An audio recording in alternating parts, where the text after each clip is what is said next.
Right about now, about now, about now, about now, about now.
With Championship BBQ.TV, and you're listening to the Barbecue Central Show. Yay!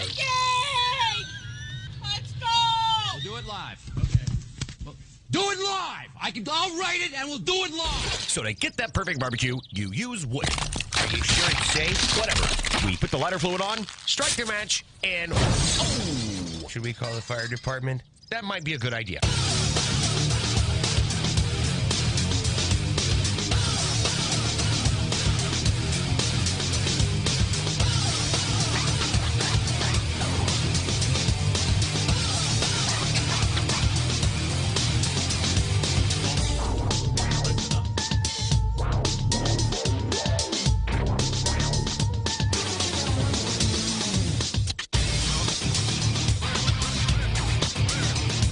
Good evening and welcome to the Really Big Barbecue Central Show. This is the show that talks about all things important to the world of barbecue and grilling.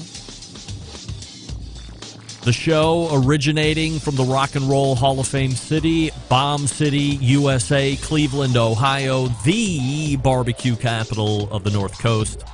I'm your program host, Greg Rempe. Happy to have you aboard here on your Tuesday evening's live fire fun and frivolity show. If you want to jump in the show this evening or you want the contact info, here's all of it. You can get in touch with the show by sending an email to Greg at bbqcentralshow.com. Follow us on all the social media channels at BBQ Central Show. And be sure to subscribe to the show podcast feed on your favorite podcast platform. Everything else you want to find out about the show can be found at the main website, thebbqcentralshow.com. And here's what's happening in case you can get the newsletter coming up in about 12 minutes from now. If you are a fan of competition barbecue, if you are a casual fan of competition barbecue, if you're just a casual fan of the industry that we find so near and dear, then you know this past weekend was a very big weekend when it comes to the world of competition. Some would consider it to be the first major that kicks off the majors for the rest of the calendar year. That takes place in Memphis, Tennessee. And this evening, I am hopeful to have at least half of the winning team. 30 minutes ago, I received an email that I cannot confirm nor deny was either jest or truth. If jest, I am hopeful that we will have 100% of the winning team. If truth, then I am only hopeful we will have 50% of the team. And that 50% of the team that will be showing up tonight did not. Andrew, you are not the father. Did not show up last week because he forgot about the show last week. However, in his own right, he might be trying to rework how the show Karma operates. Blew the show off. Forgot about the show last week. Competed the following weekend at Memphis in May. Him and his partner win not only the hog category, but win the whole damn thing. World champion. So we could be hearing from both Brad Leighninger and Tim Scheer, respectively, getting basted and shake and bake barbecue together, Blues Hog competition team. Or we might just hear from Tim Scheer, Blues Hog Shake and Bake, to hopefully get some kind of a recap on what it's like to win Memphis in May, and especially from their perspective, considering the perennial favorites that seem like, out of all the teams that are competing, if you talk to people about Memphis in May, I think there's a rough handful of 5 or 6 teams that you would chalk up year after year as being the perennial favorites to win it. And I don't think, no disrespect, by the way, to Brad and Tim, I don't know if Blues Hog was one of those perennial teams that you would stick on there because, quite frankly, they're not a perennial team. I think the first time they competed was last year, and they won the shoulder division, and this would be their second year together, and they just won it all. So very impressive, to say the least, on many different levels. So hopefully Tim shows up. Hopefully Brad shows up. Hopefully one of the two of them show up, because if we do not have either one of them show up, we're going to have an extended cigar segment, everybody. Bust out the humidor. Bust out the sticks that you've been saving for a special occasion, because we're going to be filling it all with cigar talk otherwise, and maybe an athlete or porn star game. But we'll have to see what shakes out here over the next few minutes. So we're hoping to see a Memphis in May world champ in some degree in about 12 minutes from now, 8 minutes from now. Regardless of that, 35 past the hour, we will allot, regardless if it's taking up the first segment to Phil or not. Phil leads into the second guest. Mr. Johnathan from the Cigar Authority podcast will be joining us once again. Last time we suffered a little bit of technical difficulty, didn't get near the content covered that I was hoping to, so we'll do a little revisit in that regard on some of the more important stuff that I thought we should rehash again, and then we'll get into a number of topics here that I have collected my thoughts on over the past number of weeks since his last visit, and we have iced out all the technical issues, so from a high level, should be a phenomenal segment.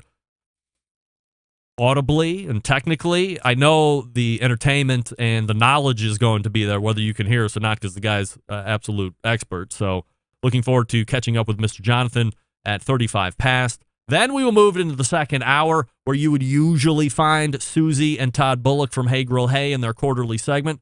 They had to back out late last week because of some other family commitments that they could not get out of or didn't want to get out of, and that's more important, which I certainly understand. However, I was able to backfill with now second-time guest and the food and barbecue writer for the San Antonio Express News, Chuck Blount. Couple different unique bits of topic that we will be talking with Chuck about, not the least of which, in the land of barbecue and Texas, and when you run those two together, people would say that is the hotbed, that's the place they want to go to eat barbecue. Something is making its way onto the barbecue menus across the land of Texas. Can you guess what it is? You might be surprised. I was a little shocked. It seems to be trending. We'll talk to Chuck about that.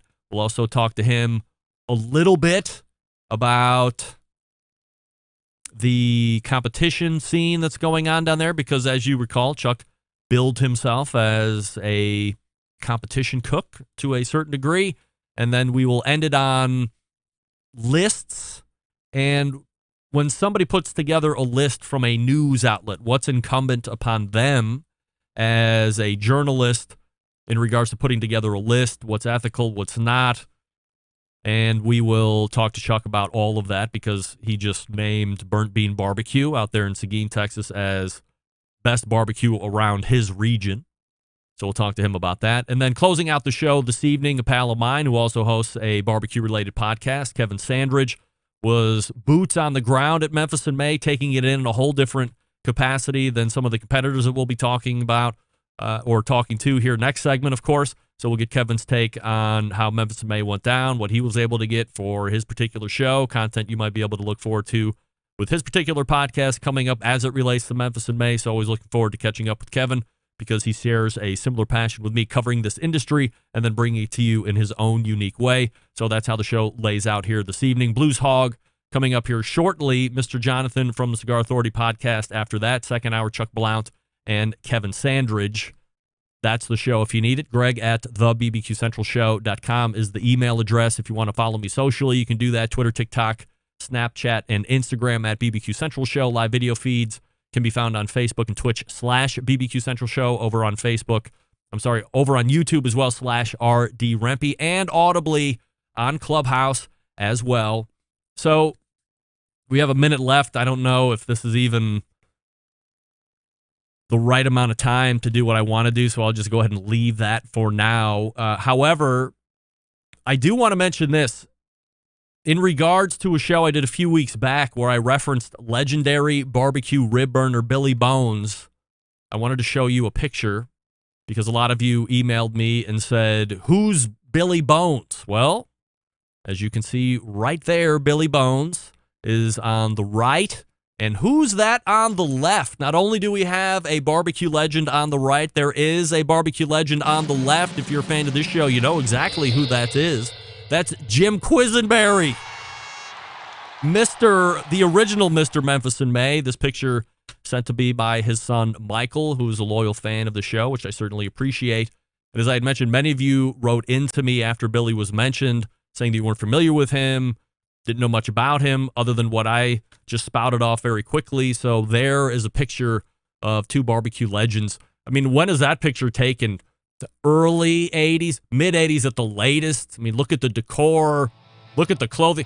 Are these two guys that you're looking at when you say, hey, what's the prototypical barbecuer look like? It's these two guys.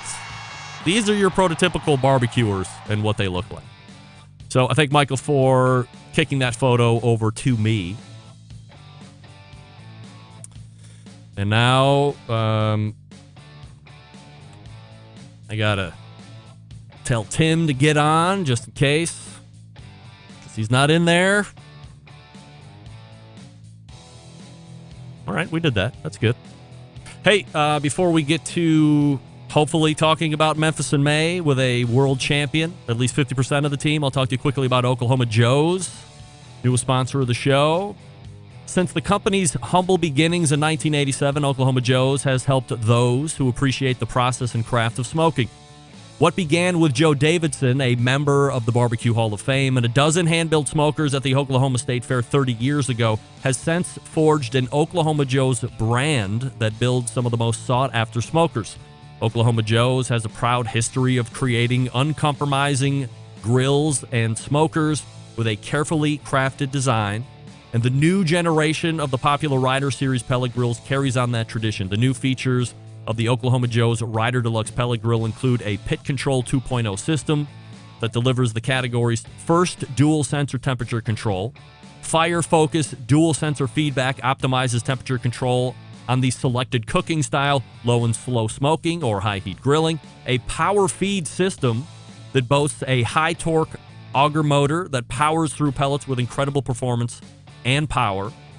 And the Rider Deluxe series builds on several popular features, including a smoke and sear mode, which features an impressive temperature range from 200 degrees to 650 degrees if you need it, and a 20-pound quick draw hopper that allows unused pellets to be drained in seconds for simple storage, removal, and swapping of pellet flavors. How about that? OklahomaJoes.com is the email, is the website. OklahomaJoes.com if you want to check it out. I'll talk to you about that in the second hour as well. We are trying to find Tim Scheer. I will do my very best at corralling him.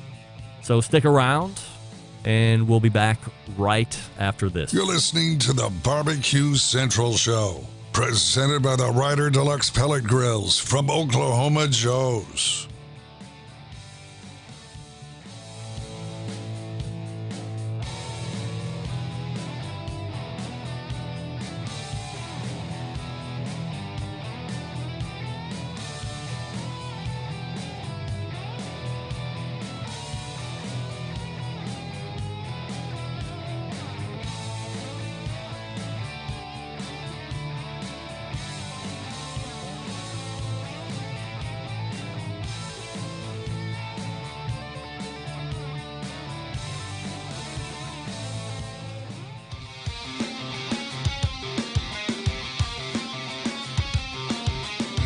Broadcasting live from the BBQ Central Show studios in Cleveland, Ohio. You're listening to the BBQ Central Show. Once again, here's your host, Greg Rempe. Welcome back. This portion of the show brought to you by the BBQ Guru, creators of automatic temperature control devices, sellers of ceramic cookers with built-in power draft fans, and accessories to make your barbecue and grilling life easier. Visit bbqguru.com for more information or call them. 800-288-GURU. The Barbecue Guru continuing to be a breakthrough in barbecue technology. My next guest will now wear the Memphis in May World Championship crown for the next 12 months as they took on all comers and reigned supreme at the end of it all this past Saturday, beating out Heath Riles in ribs, Sweet Swine of Mine in pork shoulder, the event that this team actually won last year.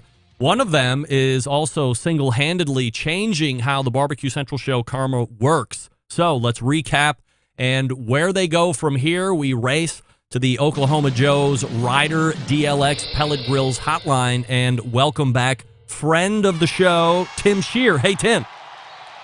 Hey, Greg, can you hear me? I can hear you if you can hear me. I think we're ready to go. I'm showing a picture of Brad Leighninger, who has unceremoniously found it a little too difficult to join us here this evening, 30 minutes out of show, but that's fine. The man himself will carry the segment. Wait, now let me back this up just for a second. I'm playing a little bit of sleuth here, Tim. Is Brad competing this coming weekend? I have no idea. My hunch is he might be competing, and now he's trying to pull the new Tim Scheer move of booking and then shining the show only to win the following weekend. That's probably what he's doing. It's not a bad move, man. Yes, well, I mean, you win a Memphis in May World Championship. It's hard not to want to back that up to see if it's shenanigans or if there's something to that. So we got plenty of... I'm sure he's testing it out, yeah. Yeah, why not? So plenty of stuff to get to here tonight, Tim, and I appreciate you making time for me here this evening to kind of recap. So Team Blues Hog, last year, for those that don't know, win the pork shoulder category. A huge deal considering who has won that segment in years past, namely Tuffy Stone, Mark Lambert, Chris Lilly comes to mind. No one has more than Chris Lilly, by the way. So not a bad showing for the quote-unquote newcomers to the Memphis in May stage. When you look back even a year ago and just winning that segment, what was that like for you and Brad getting that achievement? I mean, it was unreal. I mean, neither one of us had ever cooked a whole pork shoulder in our life, so, going down to Memphis on the biggest stage and, just kind of winging it a little bit. And, we knew we could cook good tasting pork. We just, we weren't sure about the timeline. We weren't sure about the on-site judging. We weren't sure about the blind box. I mean, it's one of those things where we just went down there and turned it loose, kind of nothing to lose type deal. And it turned out and that kind of lit another fire. So here we are. Tim Scheer joining us from Team Blues Hog. Of course, you would know him from Shake and Bake Barbecue as well, a highly accomplished KCBS competition team, blueshog.com, the website. So this past weekend, both you guys head back to Memphis in May, as you talked about winning the shoulder category last year, lights or invigorates another fire for this year. But you don't go to defend the shoulder title here this past weekend. You went down to do the whole hog segment. And I'm sure I don't have to point out the obvious items here, right? Jack's Old South. Yazoo's Delta Q, the Shed, all perennial favorites to win hog, and then ultimately GC the whole damn thing. So why go hog and not try to defend the shoulder title? I mean, more than anything, last year it was okay. Everybody comes up and says, "What are you going to do next? Are you going to cook hog? Are you going to do this? How? We need to build a bigger drum if we're going to cook hog. All this kind of just you know BS talk that everybody was throwing around." And I'm like, you know what? Yeah, I'm going to cook hog, and we're going to build a bigger drum, and we're gonna give it a shot. You know what I mean? It's just one of those things like. It's Memphis in May. Why not? I mean, it's go big or go home down there is the name of the game, right? So, um, that's just what we did. Now, when you're talking about people coming up to you and saying, what are you going to be doing next? Like, specifically, they're coming up to you and Brad, because I don't ever recall having conversations with previous world champ of Memphis in May winners, Chris Lilly, Tuffy Stone. I mean, the list goes on. I don't want to name drop. They've never said, people came up to me and said, oh, well, you've won. Chris Lilly's never said, I've won shoulder 28 times at Memphis in May. Now I'm going to switch to hog. He found a honey hole and stuck with it, and he's got the titles to prove it. So were people just coming up to you guys because you're KCBS and they know you're a little bit of a risk taker duo, saying, okay, well, you did shoulder, knocked it out of the park, good for you, show me what's next? By people, I probably mean more of our inner group, to be honest with you. You know what I mean? Like, just kind of more or less just sitting around, just, shooting the breeze and, wouldn't it be cool type stuff. You know what I mean? And I don't know. I mean, that's kind of when people say, wouldn't it be cool? Or when I think of that, would it be cool if we did whole hog? Would it be cool if we built a big drum? I mean, that's about all it takes for me, Greg. I mean, I'll build a drum, I'll raise a hog, whatever it takes, man. I mean, I love a challenge, you know what I mean? And honestly, we haven't done as much KCBS this year. Just, the same old gets old to me sometimes. So, I mean, I just love a new challenge and pushing ourselves to a new limit. That's kind of what, that's kind of what keeps me going.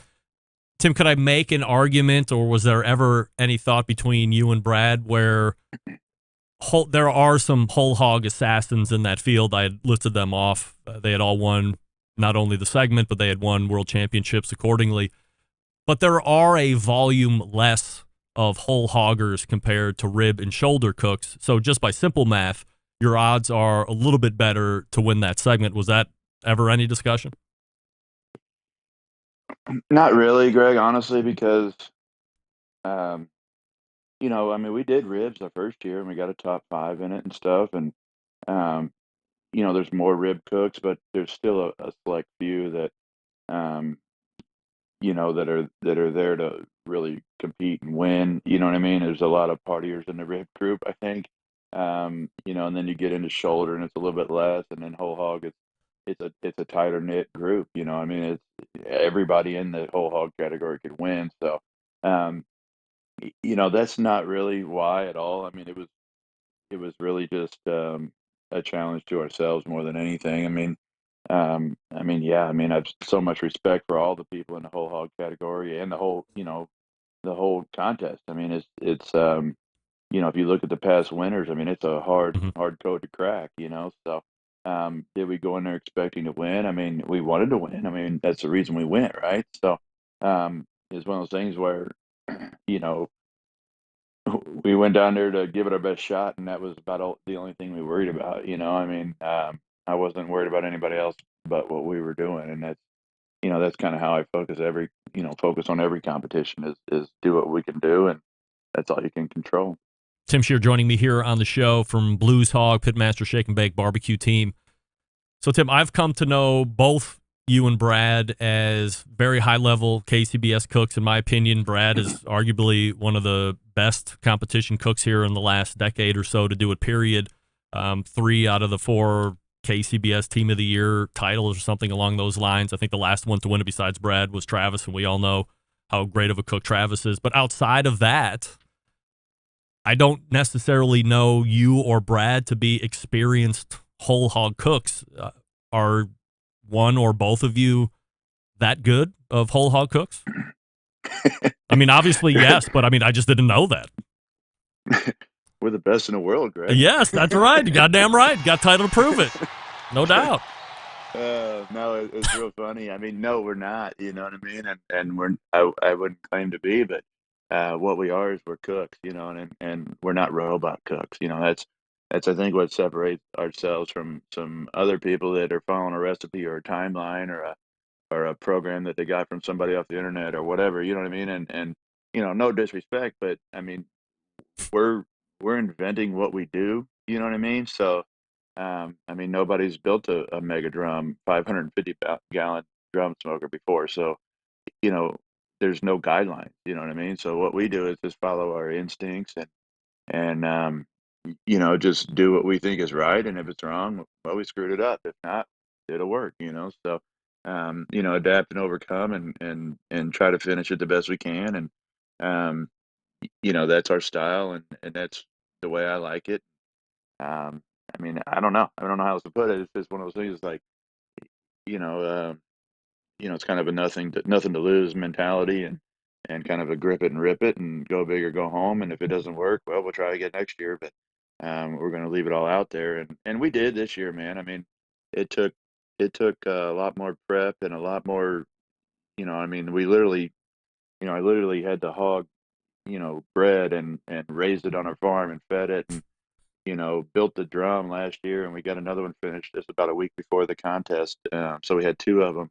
You know what I mean? So that, I mean, there's just things that went on behind the scenes, and you know, we got a bigger site, we got more team members, we got you know, just start to finish, top to bottom. We just you know tried to crank it up a notch this year, and I think that's what it takes at Memphis to be considered legitimate. You know, I mean, it's on site is a huge part of it, and that's another thing that I think we excelled at. I mean, our on site was awesome. I mean, we just brought energy and the judges came in happy and they left even happier. I mean, it was just one of those things where it's like, you know, we don't take it too seriously. I mean, Brad and I have a, you know, we have a funny relationship where, you know, we beat each other up, but we build each other up at the same time.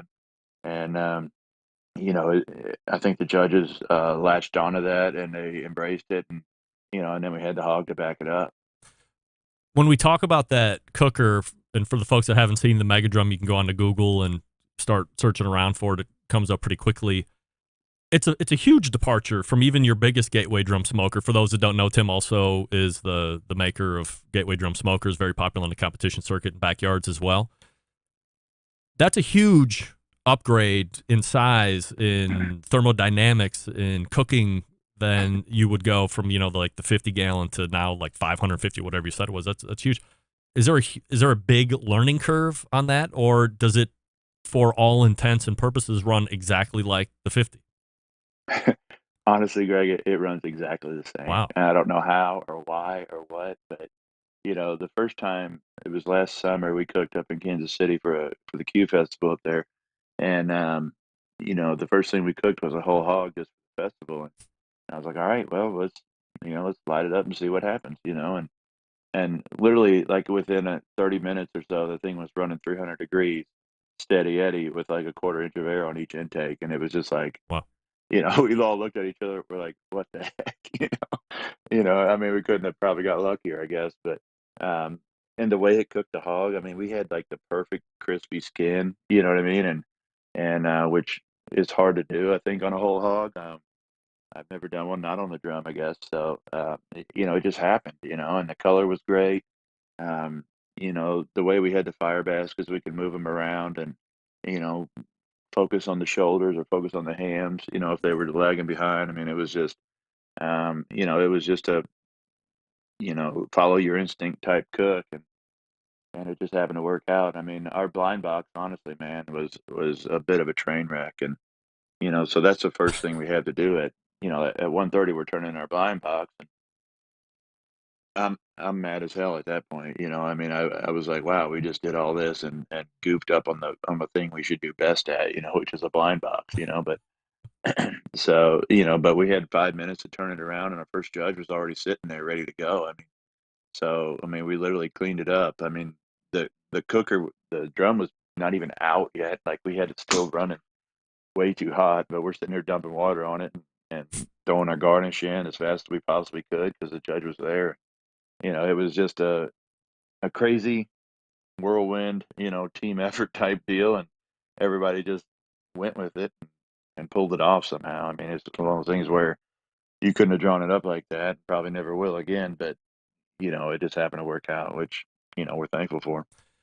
Tim, before we get to the final results and talk about feelings and all that stuff, let's explore the dynamics of this specific team a bit. I would imagine that two teams with whom I would consider to be alpha pitmasters, such as yourself and Brad, it might be difficult to not want to have one or the other fella do it their way. How do you avoid any of that nonsense, or can you not avoid it? You have your bickers and chippiness, but you also realize there's a goal at hand and you're somehow able to work through it. Well, yeah, you're right. I mean, we've got strong personalities on the whole crew, not just Brad and myself. But we had some guys from other teams that we invited, and we invited them for a reason. We respect him as a cook, and we respect him, as a friend and entertainment, sometimes more than anything. So, just for everybody, just to kind of chip in at the right time is awesome. And Brad and I, we always go back and forth. I mean, if anybody's ever been to our barbecue class, it's, neither one of us is ever wrong, but if one is, it's typically him. So, Right. So that's how it goes. But at the end of the day, we just keep rolling. I mean, we don't take it seriously. We just keep rolling to the next. And sometimes we got to listen to each other, and sometimes we just blow it off. So I don't know. Somehow it works. It doesn't really make a lot of sense, but it does work. You win shoulder last year. That's great. What's it like winning hog this year? Honestly, I don't even know if it could sink in. Like, I don't look at myself and think, oh wow, I'm a whole hog cooker. You know what I mean? Like, it's nothing we've ever done before. I mean, if you give me ribs or a pork butt or anything else, I mean, yeah, we'll knock it out of the park. But I mean, when it comes down to it, it's pork, and we know the flavor, we know the tenderness, and at the end of the day, that's what we shoot for, and we can recognize that. So, we cooked.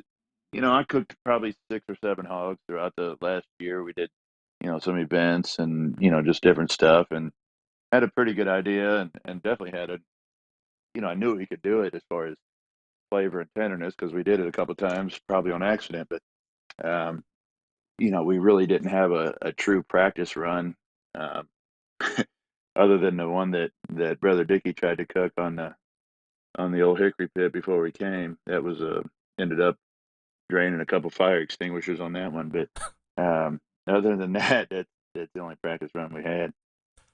When you're standing up there with multiple time world champ Mark Lambert, and then you got Heath Riles, who's no joke on ribs, and you hear Team Blue Hog called as overall world champ. Can you compare that to, I mean, you've done a lot of winning, Tim, in your relatively short career. Brad's done a lot of winning. I'm not going to ask you to speak for him, but is this the biggest single event win you've had? Yeah, absolutely it is. I mean, it's kind of been one of the glaring things that stand out on my, I guess, competition bucket list, if you will. Winning just winning a major. I mean, we've got reserve grand champion at almost every major competition there is. The Royal, the Jack, King of the Smoker. I mean, Team of the Year. I mean, everything that we've done that you set out as a goal and hope you can achieve someday is we've came up one notch short. So it's really bad when you have the saying on the back of your shirt that says if you ain't first, you're last. So at some point you think, all right, do I need to get rid of that shirt or what? But I mean, it's just kind of keep at it, keep trying, and sooner or later, we had a feeling it would happen, and for it to be at Memphis right off the bat is just absolutely crazy. I mean, it's it's by far our biggest win, and I think Memphis in general, like when you talk about barbecue across, especially the Midwest and the South, of course. I mean, all they do is ask, "Have you ever won? Have you ever won Memphis?" And it's okay, we won shoulder. Well, that's not as cool as saying, "Yeah, we've won Memphis." So I mean, it's unbelievable, and to be up there with Heath Riles, a guy that's just done it so many times and done so well, and Mark Lambert, of course. I mean, unbelievable. You know what I mean? And just everybody there. You know, Tuffy's going by, and Chris Lilly's coming over afterwards and congratulating us. And you know, we cook next to Melissa Cookston, so I mean, it's just, you know, it's just very very surreal, I guess. I mean, just unbelievable, really. So. Well, for the next, we're living a dream. No doubt. And for the next 12 months, you'll be living with the title World Champ at Memphis in May and World Hog Champ at Memphis in May as well. We're talking with Tim Scheer, one of the pitmasters with Team Blues Hog, and, of course, pitmaster of Shake and Bake Barbecue. Tim, always appreciate the time. Thanks so much for breaking this weekend down. Continued success. Yeah, thanks, Greg. Appreciate it. And if you ever need me to win again, I'll just no-show your show again. All right, sounds good. He's son of a gun. All guests appear via the Oklahoma Joe's Rider Deluxe Pellet Grills hotline. It's the reverse karma that is now coming into vogue, evidently. Tim, next time you want to win an event, just let me know. I'll book you, and then just don't show up. How about that? That way it makes me feel a little bit better. All right, we got Mr. J in the green room ready to come on. I will talk to you quickly about David Leans and the Do Wellness program. Maybe you've heard that having a dad bod was cool. Well, take it from a stud like me. There's nothing sexy about wearing your gluttony everywhere you go. Not to mention, being overweight increases the risk of all causes of mortality, including strokes, cancers, coronary artery disease, sleep apnea, hypertension.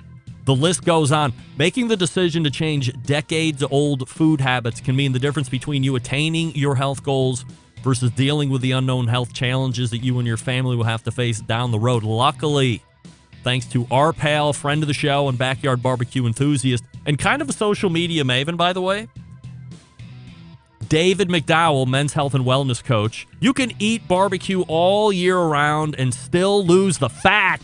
That's right. With David, you have assistance around the clock. He's just a text message, an iMessage, or a WhatsApp message, or an email away. He's also available for FaceTime, Zoom, WhatsApp video chat. You need help, you got it, even on short notice. Now, some coaches, believe it or not, are charging up to $500 a month. For what? A canned diet plan and 1 to 2 check-ins a month? Forget it. Partnering with David allows you access to a resource who's available effectively 24/7. In fact, you're not going to pay $500 a month or $400 a month or $300 a month. How about $200 a month? Can you invest $200 in your month? Forget this month. Starting in June. So that means you have 6 months left. You can't invest $1,200 in yourself. You know in your mind you need to get a little bit more healthy. The cardio needs to get kicked up. You need a little support, though. You need somebody to hold you accountable. That's what's David for. DavidLeans.com/BBQ. Sign up right now. DavidLeans.com/BBQ. Tell him the show sent you. Follow him on Instagram at Earl's Cookout. It's fun. And see how he really eats. That's really him doing it. Plus, the guy's put together. He knows how to do it. Help yourself. DavidLeans.com/BBQ. We are back with Mr. Johnathan from the Cigar Authority podcast. We'll be right back. You're listening to the Barbecue Central Show, presented by the Rider Deluxe Pellet Grills from Oklahoma Joe's.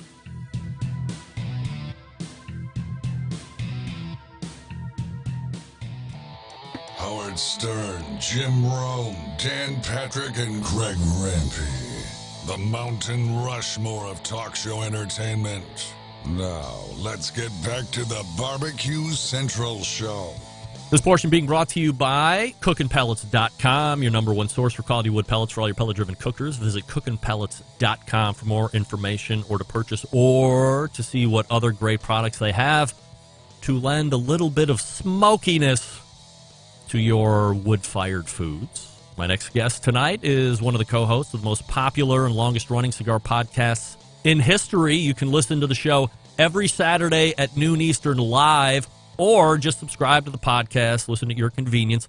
Last time we had a visit from the Echo Monster, and then we had a visit from the Cut Off My Internet Monster, a shambles, to say the least, but we are hopeful to push through a better segment tonight. So let's race to the Oklahoma Joe's Rider Deluxe Pellet Grill Hotline. And welcome back, friend of the show, Mr. Johnathan from the Cigar Authority podcast. Hey, Mr. Johnathan.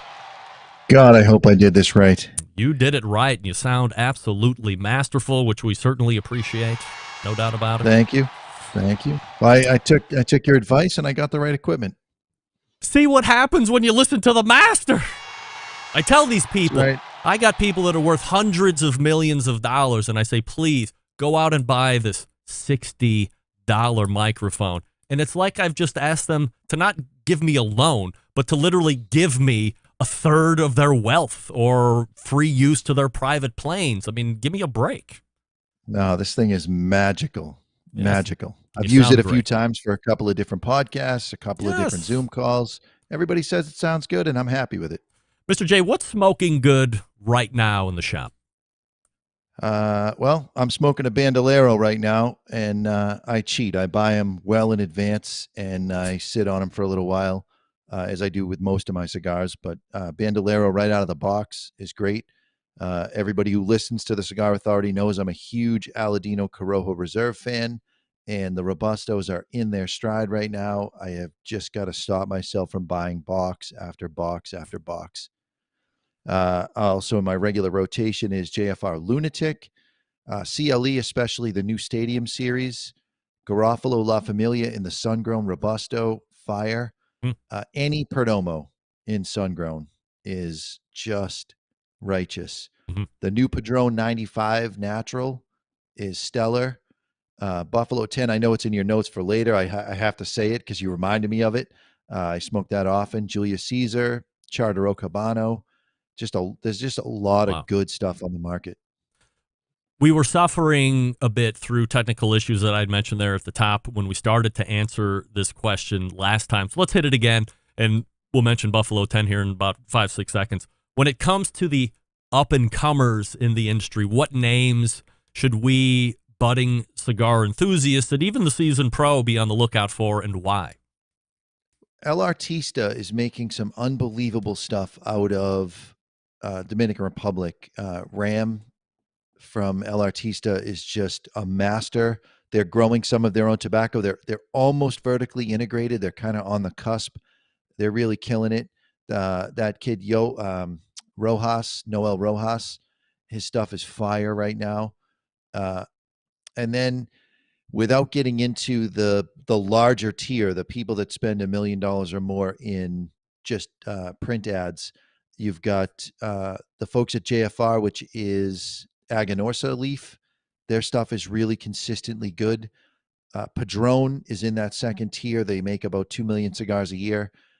Very well-known brand. Everybody assumes that they're much bigger than what they are, but vertically integrated, cedar boxes, uncellophaned on their 1964s and 1926s. Their stuff is really good. I mentioned Bandolero earlier, Perdomo. You could even get into smaller brands, which I'm saying smaller, but I mean 500,000 cigars a year with La Giana, the Natural, Maduro, and there's a new sweet-capped one, Angelic. All solid. We're talking with Mr. Johnathan from the Cigar Authority podcast. Also on the retail side, the number 2 guyscigars.com. If he mentions something here this evening that trips your trigger, you can go on over there and buy to your heart's delight.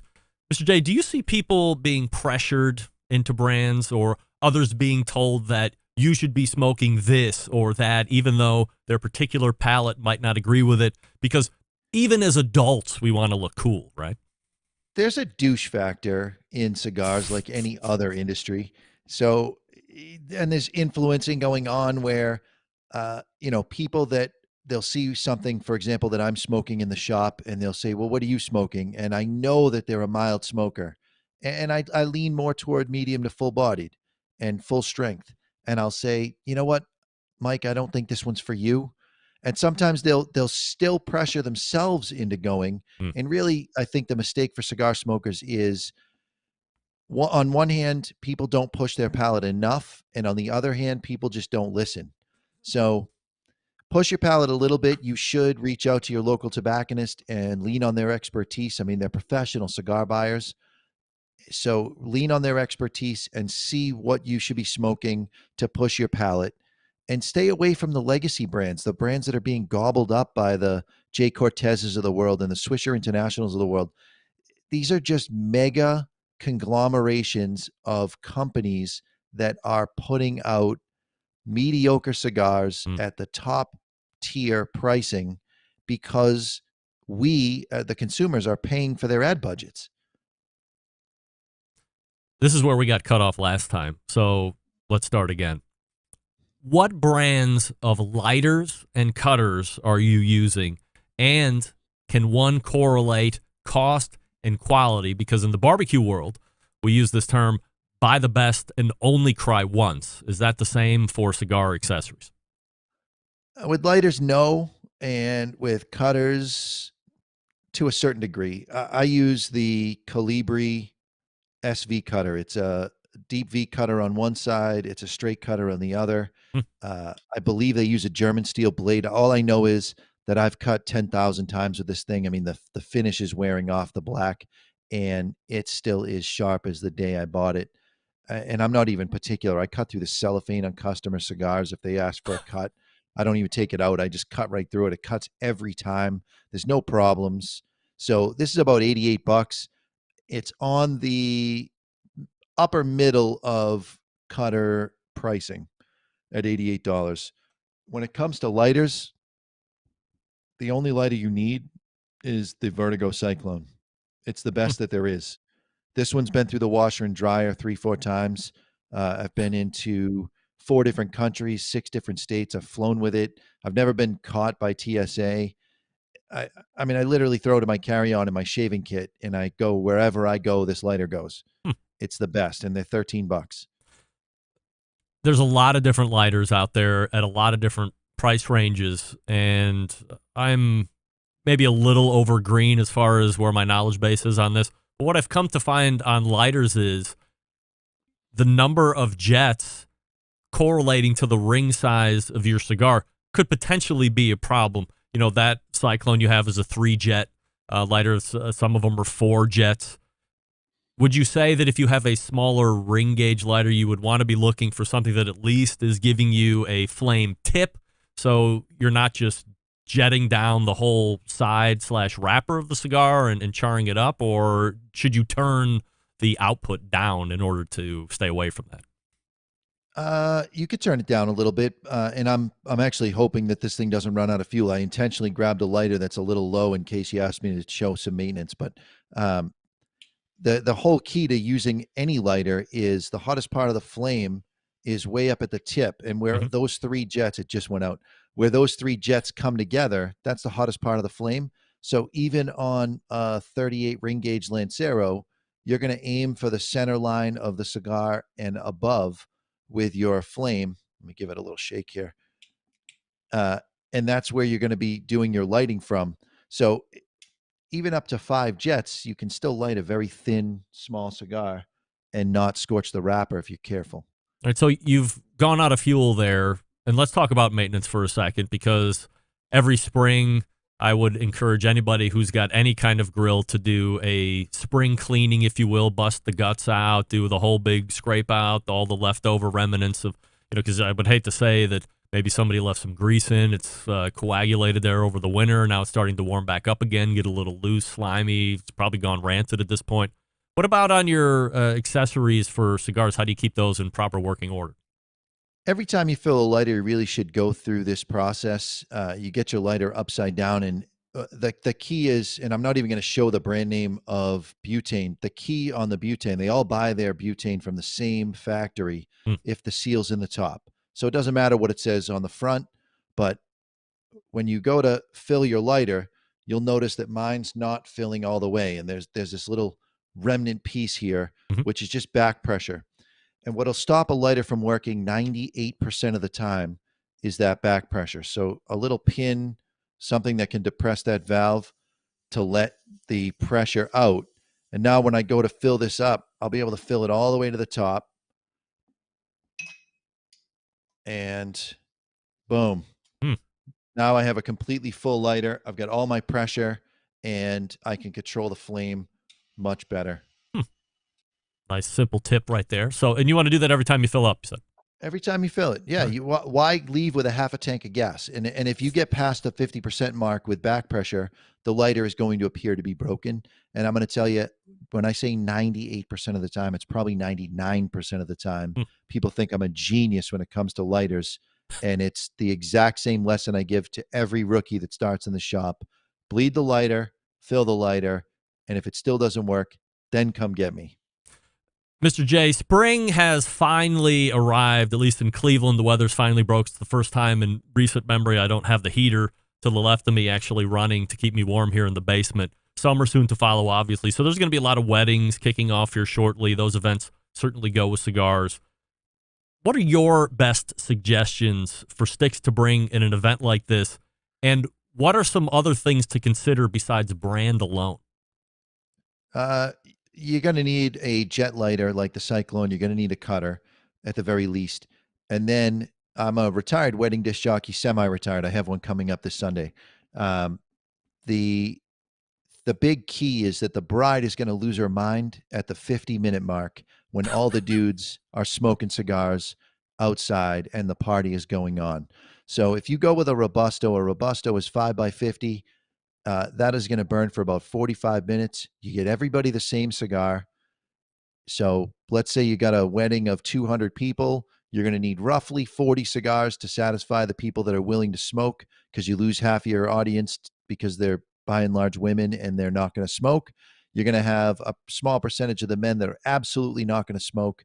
So you're going to have 40 guys that want to smoke, and those are the party guys. So give them 45 minutes, let them blow off some steam and do some man shit, and then their cigars are going to go out and they're going to be ushered inside and go ahead and have the party. You want everybody to have the same cigar. You want it to be controlled in length, and you'll be ready to have the DJ kick things off. Should the buyer of the cigar do any advanced recon on the party to suss out any particular cigar lovers or aficionados versus folks just smoking it because it's there to smoke? That's such a good question, and I really appreciate you as an interviewer because you go outside the box. The answer is no. You don't need to do any extra research, because guys like myself, I'm a seasoned cigar smoker. I am not showing up anywhere without cigars for me, without some mild cigars for other people. So the people that are real cigar smokers are not relying on the mother of the bride supplying cigars for the cigar bar. We're bringing our own because we're going to smoke our brand and talk about how awesome our brand is. So absolutely not. You don't need to know who smokes what they like. It doesn't matter. It's a free cigar, and put it out. Let people do their thing. You should have somebody watching the table so the cigars don't grow legs. But short of that, get something mild that anybody can smoke. We're talking about a wedding here specifically, but does the cigar suggestion that you're making vary from event to event? For instance, we referenced the wedding, but does it change for a birth of a child, graduation from high school or college, or it doesn't matter? For those types of events where the event itself could potentially be outside, you can go with a longer cigar. If you're doing a high school graduation, you want a bigger cigar for the picture. If you're birth of a child and you're hanging out with, maybe you got a couple of different generations, you want to extend that time. So go with a Churchill, something a little longer and bigger that really will give you the time to be able to relish that occasion. I have an hour to kill before my ribs are done, and hopefully nobody's doing the 3-2-1 method. We'll get into that a little bit later on, different portion of the show. What size should I be smoking, and how does the size affect the burn time? I think we referenced that a little bit with Robusto 540 and being away for 50 minutes at a wedding, but is there anything else building on that if we're cooking ribs? If you're smoking for an hour, that's the amount of time you have, whether they're resting or you've got an hour left on your cook. Toro is going to be a 6-inch cigar is going to be what you want. And the ring gauge itself. So everyone knows a ring. Mr. J, what's coming up on the upcoming Cigar Authority podcast that you would like to tell us about, why we should be tuning in live on Saturday? We've got an interview that Dave says is the interview that he's been waiting to do for the entire time we've been doing the show. We're in our 13th year. Wow. He's excited about this interview, and I know what it is, and I'm excited about it. I can't say what it is. It's just one of those things where it'll just have to come out on the show. but I know the amount of editing that went into this interview, and I can tell you off the air and you'll get a kick out of it. But, and you'll understand when you see the show why it was a big deal. But yeah, there's an important interview happening this week. I'm not going to say who I think it is, but because I think it might be something that I hear replay every so often about taste of something, that's the first thing that comes to my mind. No, it's not. Oh, it it's not? Bill. It is not Bill Burr. Damn it. Look at me being all coy. Oh, that was good. Yeah, all right. See, I mean, a new listener, but I am actively listening to everything, at the same time. No doubt about it. Last question before I let you go here, and I always appreciate the time here, Mr. J. Retrohaling. Snobs only? I've tried it, and I hate it. I don't like it either. So according to Nick Kutro, who wrote Cigar Bliss, it's a book. If you want to know more than you need to know about the sense of smell and the sense of taste and how it correlates with cigars and flavors, pick up that book. It's about $30. It's a pretty easy read. There's a lot of pictures, so it worked well for me. According to him, the act of chewing causes a little retronasal activity, and it's just enough to be able to get all the subtle nuances out of the smoke. So if you are not someone, and I don't like to do it, if you don't want to put a metric shit ton of smoke through your nasal passage, then you just blow the smoke out, close your mouth, chew a little bit, and you get enough play back and forth in your olfactory that you'll be able to pull out additional flavors. You do not need to force that smoke. In fact, it's not good for your sense of smell long-term to push hot smoke through your nasal cavity.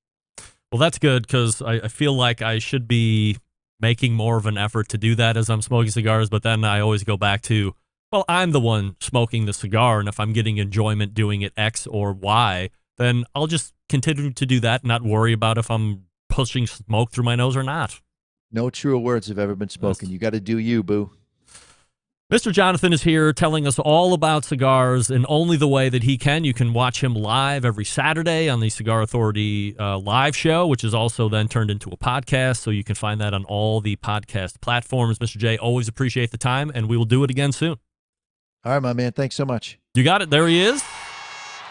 That's Mr. J right there. All guests appear via the Oklahoma Joe's Rider Deluxe Pellet Grills hotline. You can find him, and it's fleeting, I guess, from what I heard, the most recent show on YouTube, Facebook, but then they're also on a couple different outlier video platforms as well, Rumble, MeWe, Odyssey, things like this. So if for some reason YouTube pushes them out, which is what I'm hearing for any cigar content creator, that's something I'm into right now. That's why you're hearing about it. But Mr. J, great guest. All right, quickly before we wrap, I'll talk to you about Green Mountain Grills. There are some new updates, but I can't pass anything along at this point yet. But I have talked to Jason Baker, so there is some news on that front breaking as we're talking here this evening. But you can get a prime line or a choice line. You can get one that is just the right size for you if you're looking for tech and internal meat probes and peak windows. Prime line is what you're going to look at if you want to save some money. Choice line is the one you're going to want to look at. Also, only sold through dealers. So go to greenmountaingrill.com, find a dealer near you, visit the dealer, get educated, buy the size that best fits your need, and then buy the pizza oven insert because you love high heat pizza. We all do. And then you're ready to go. Don't worry about having to return it because you don't know how to use it. You're all educated at the dealer. Dealer level. That's what we love. greenmountaingrill.com. We are back to wrap the first hour right after this. Stick around. We'll be right back. Continuing to produce incredibly mediocre content in an exceptionally professional way. You're listening and watching the Barbecue Central Show. Once again, here's your host, Greg Rempe. All right, we are back. We thank Mr. Johnathan from the Cigar Authority for joining us last segment. This is brought to you by the Fireboard. Monitor up to 6 different temperatures simultaneously. Connect to Wi-Fi for cloud-based monitoring or connect via the Bluetooth. So if you have Alexa or the Google Assistant in your home, you're in luck. Fireboard further integrated with both. Find out more by visiting fireboard.com or call 816-945-2232. And we say a special congratulations to Johnny Maggs, who posted last week his gift that he got from the folks over at Fireboard. He got his Fireboard Spark, if you can believe it. So he's very excited to give that a whirl, and I'm excited to get his opinion on that. We thank Mr. Johnathan again from the Cigar Authority podcast for joining us last segment, talking about size of cigars for weddings, for other type of special occasions, lighter maintenance if you're already a cigar appreciator of some size or shape, how you need to keep that lighter working. You, too, can be a cigar authority on how to maintain your lighter and then pass that information along to your pals that like it.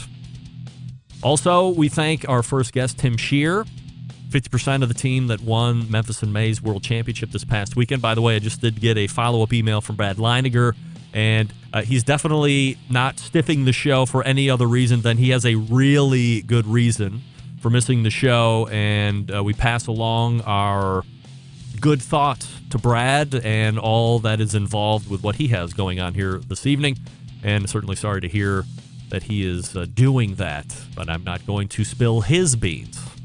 But follow him on social media. He might do it. All right, we are pointing to the second hour. Refresh libations, and we'll be right back. Stick around.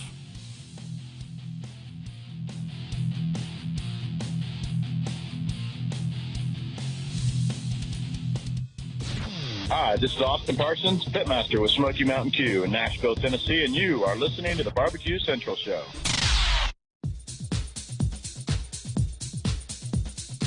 Happy to have you aboard here for the really big barbecue show. We cook because we have to, and we grill because we want to. Hit me! Fine, how's it going? You have a great show. I'm a big fan. So what seems to be the problem here? This man looks like he's dead, and he's in the crackle. Charbono! It's all about the Charbono, dude! Succulent fish! What? He ate 2 feet for wiener. Now listen, Lavernius, shut your face. I'm shaking like a dog shit peach seed. We have top men working on it right now. Top men.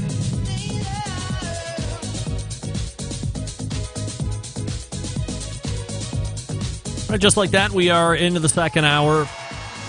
I fear I've done something terribly wrong here. So I have to break format and look like a complete dope. Bear with me here. Hey, Kevin. Hey, yeah. I fear I have sent you the link that Chuck should be using, hence Chuck Blount underneath you. So can you dump out of this and then I can send you the correct link? You bet. Fabulous. Thank you.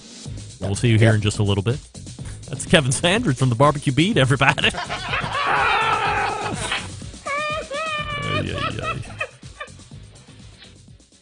I think to myself, look how great I was for getting ahead of the game. And then I don't realize why I sent the links to the respective guests that I actually sent. I was one off. So now I have to talk to you and fill time at the same time, write emails to both Kevin, give him a link that is different from the one he had because I fear that he would be keeping the gate closed for Chuck to get in here, although I haven't heard from Chuck at all today on any of the other stuff that we're going to be talking about. By the way, you are listening to the Barbecue Central Show. We talk about barbecue and grilling related stuff, which is fun. It's a live show Tuesdays from 9 to 11 p.m. Eastern. It is also being recorded for podcast posterity and eternity. So if you miss the show live at any point, you can just subscribe to the show's podcast feed on any podcast platform, and you can listen to the show at your leisure. Still to come on the show tonight, as you might guess, Chuck Blount from the San Antonio Express News. And then closing the show from the bullpen tonight is Kevin Sandridge from the Barbecue Beat podcast, recapping the Memphis and May time that he had when he was down there in person this past weekend. You can follow me socially at BBQ Central Show on Instagram and Twitter. and TikTok and Snapchat /BBQ Central Show, Facebook and Twitch for live video feeds, also /RD Rempe on YouTube for a live video feed. Also, you can go on Clubhouse and listen to me audibly if you would rather not see me. Tim Scheer appeared via the Clubhouse as a guest this evening. And you can also get an ad-free podcast feed experience through Apple Podcasts and only Apple Podcasts at this point. So if you listen to the show on Apple Podcasts, right in that show, you can see a little banner that you can click on and subscribe to the ad-free experience if you so choose. Coming up on the best moments of the Barbecue Central Show in 10 minutes or less this coming Friday, episode 229, taking you back to May 17th, 2011. And this week, John features Fred Gross, founder of Mojo Bricks. Are you one of the folks that have tried Mojo Bricks before? Now out many, many years, a very popular smoking wood product. Fred does have a tie here to Bomb City, USA as well. In this interview, we got some background on Fred, how he got into the wood smoke business, and then, of course, why his products were different than what's existing in the market back then in 2011, and are still different than anything else on the market. And yes, if you're wondering, the business is still going, and you can still order right now. There appears to be some kind of Memorial Day special going on their website, 25% off, going on until maybe the 25th or something along these lines. However, and I will state this, when the company was originally founded, hence the name Mojo Bricks, these were, you know how pellets are compressed wood, compressed sawdust, and then extruded. Fred made a product that was sawdust and then compressed, but it was a brick. Bigger than a mason brick, smaller than a cylinder block, but somewhere in between there. And this thing was compressed. It was dense as hell. It was hard as hell to get lit originally. That's why when I was using it in my offset cookers, I would throw charcoal, get a regular wood fire, really build up that coal bed, and then every so often I would supplement a Mojo brick in there. That thing would burn for hours. And it gave you great smoke. And that was the flagship product, the brick, Mojo Brick, right? However, it does not appear that the flagship original product is available anymore on the website. I see BBQs, but they are not bricks. They're much smaller, looking like cubes. But anyway, good original segment and a great best moments show. Hope you enjoy that this coming Friday. And as always, if you want to hear a past guest or segment again that's been lost in the show archives, email John and let him know what you would like to hear, JON@thebbqcentralshow.com, and he will do his best to meet your expectation on the show you are requesting. Upcoming shows here on the Barbecue Central Show for the remainder of the month. We are looking forward in 2 weeks' time to having somebody from Next Grill talk about their line of cookers and grills and flat tops and what they're bringing to the consumer market. We'll also have a visit on that same show with Derek Riches. Also on that same show, the return of Oklahoma Joe Davidson, Hall of Famer. And we hope to have a future interview, not only from the guy that Mr. Johnathan had referenced last hour, Nick Coutreau.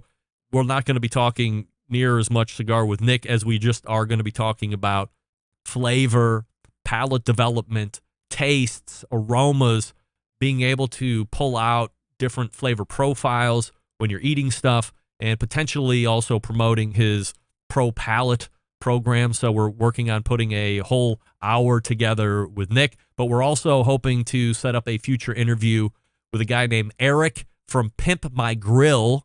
The website is pimpmygrill.com. This is somebody who works, I think he still works for Green Mountain Grill, he said. I'm trying to remember off of, I'm trying to go off of memory here from a few days ago, but he's got a really interesting line of accessories, mostly dedicated to the Green Mountain Grill products because he's either has worked there or does continue to work there.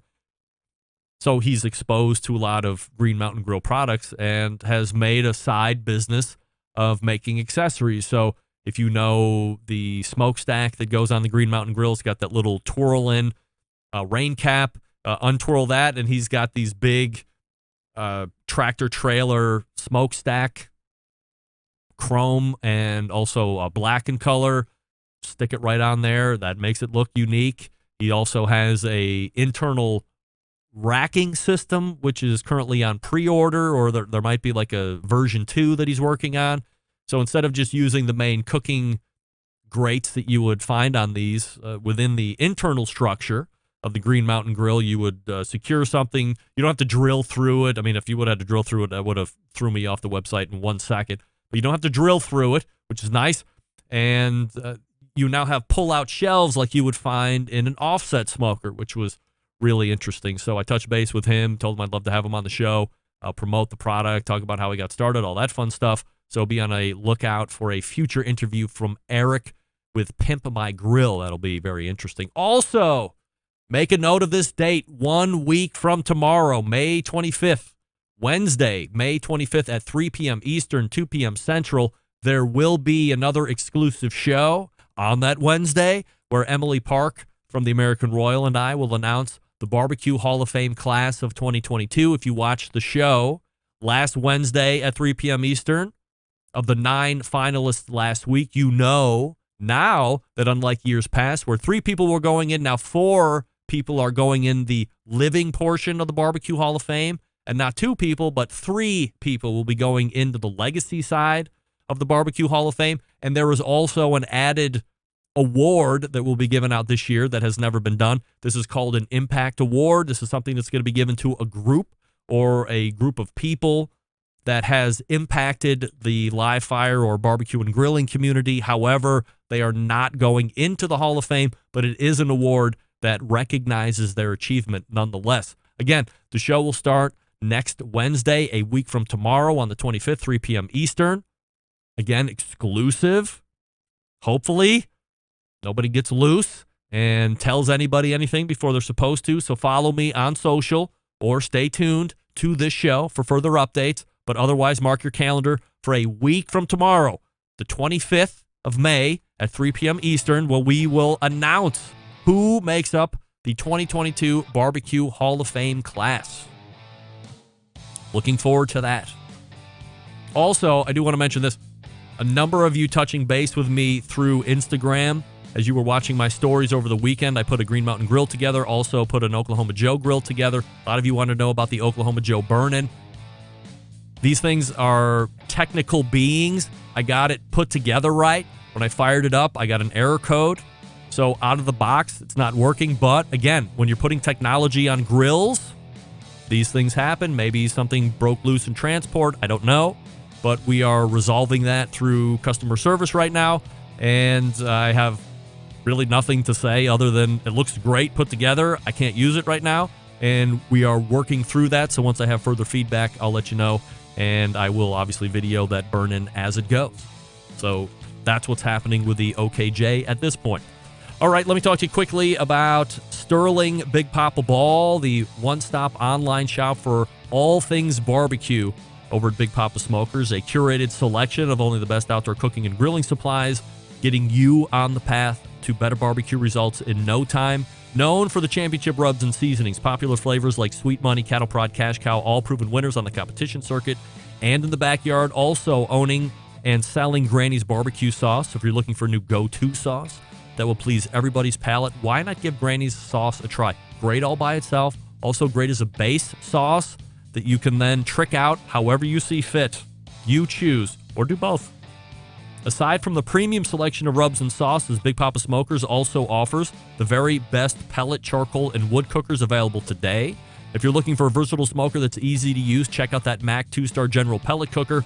Big Papa Smokers, the exclusive Mac dealer, even offering special packages. Not sure of what grill you need? You really can't go wrong with anything they're selling on BigPapaSmokers.com. If you have any questions, call them and ask 877-828-0727 or shop their website at BigPapaSmokers.com. That's BIGPOPPA Smokers.com. We are back with Chuck Blount right after this. Stick around, be right back. You're listening to the Barbecue Central Show, presented by the Ryder Deluxe Pellet Grills from Oklahoma Joe's.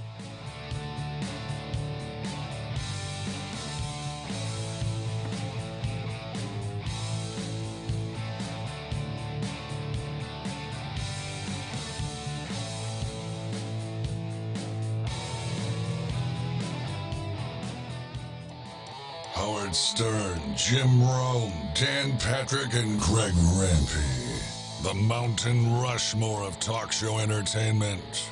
Now, let's get back to the Barbecue Central Show. And this portion being brought to you by Pit Barrel Cooker, the most unbelievable outdoor cooking device on the planet, currently available in 3 sizes with a host of accessories. Whether you're a beginner or you're a professional, you definitely want to add this cooker to the arsenal. Visit pitbarrelcooker.com and tell them the Barbecue Central Show sent you. Working on an interview with Noah Glanville as we speak, by the way, so stay tuned for that. Leading off the second hour tonight is the barbecue and food writer for the San Antonio Express News. We met him for the first time a few months back, and I'm happy to have him on again this evening, doing me a favor as a guest had to back out at the last minute. But we have some very interesting topics to talk about tonight. So let's race to the Oklahoma Joe's Ryder DLX Pellet Grill Hotline and welcome back friend of the show, Chuck Blount. Hey, Chuck. Chuck, I can't hear you.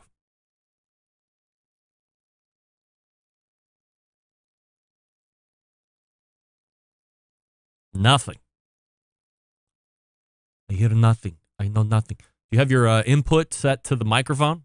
Also, I believe the microphone's still turned around the wrong way, if I'm not mistaken.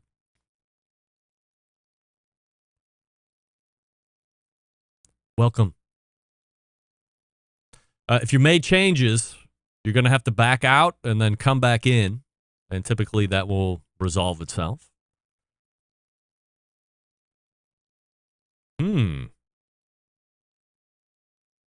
Still nothing. Oh, there you go. Looks like he backed right out. And this is where we market for the podcasters so they don't have to suffer. We'll see. Oh. Okay, can you hear me now? Yes, I can. Very good. Now, twist that microphone around. Oh, but you can't hear me, can you? Oh, then he went away. He was right there a second ago. I heard you, and then I didn't hear you. Oh.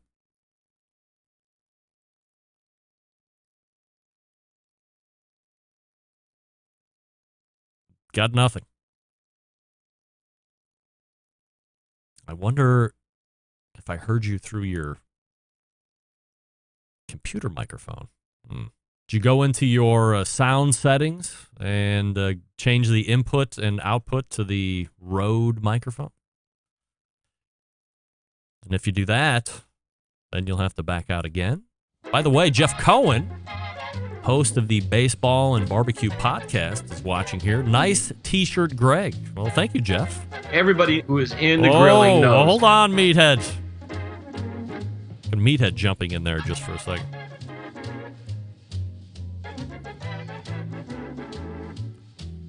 Wow, Chuck is taking out the earbuds, but we still can't hear him.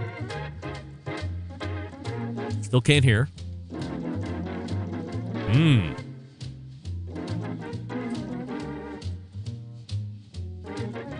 Lucky me, I marked this. So everybody watching live, you're suffering. You're going to have to suffer. Just suffer right along with it. Don't worry. We have some great topics to hit on. The ethics of best of lists. Right?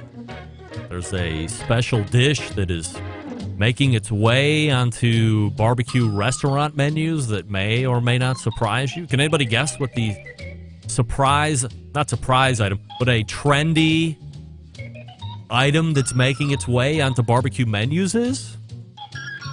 I'd be interested to see if anybody can guess that. Does it correlate to barbecue and grilling? Yeah, I think so. We'll talk about how this has become a trend. All right. Let's see if we can hear. Chuck, can we hear you?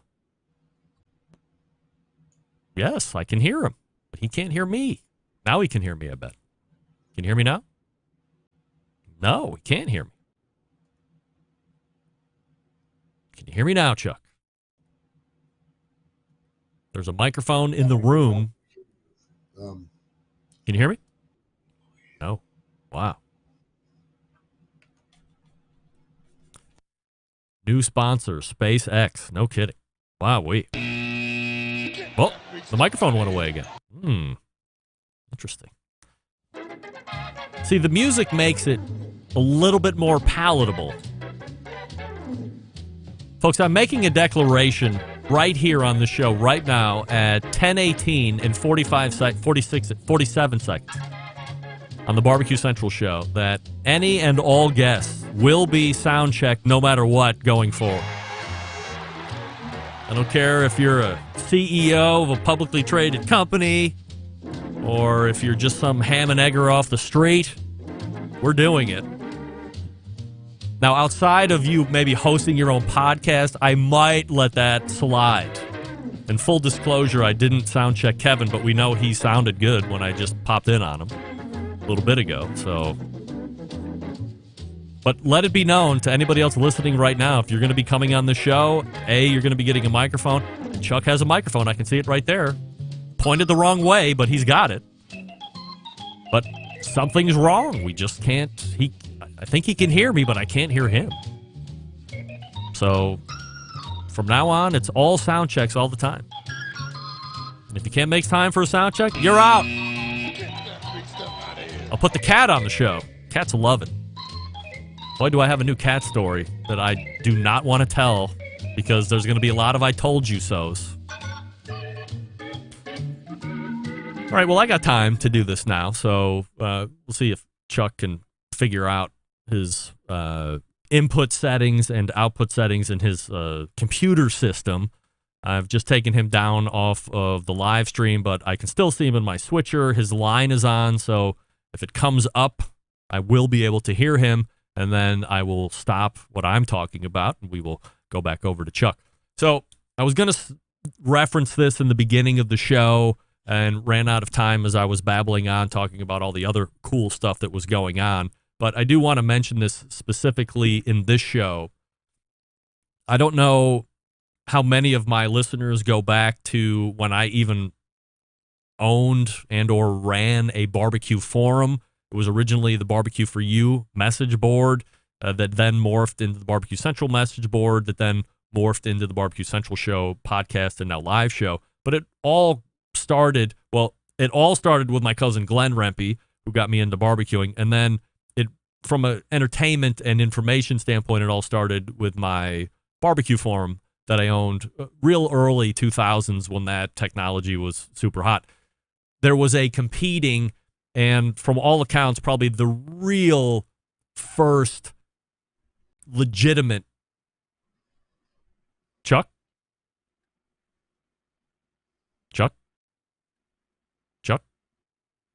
He can't hear me. That's a shame. I can hear him, but he can't hear me. His speakers aren't set right, I would imagine. So the real first legitimate barbecue forum out there was called The Barbecue Forum. The BBQforum.com, I believe, was or still is the website.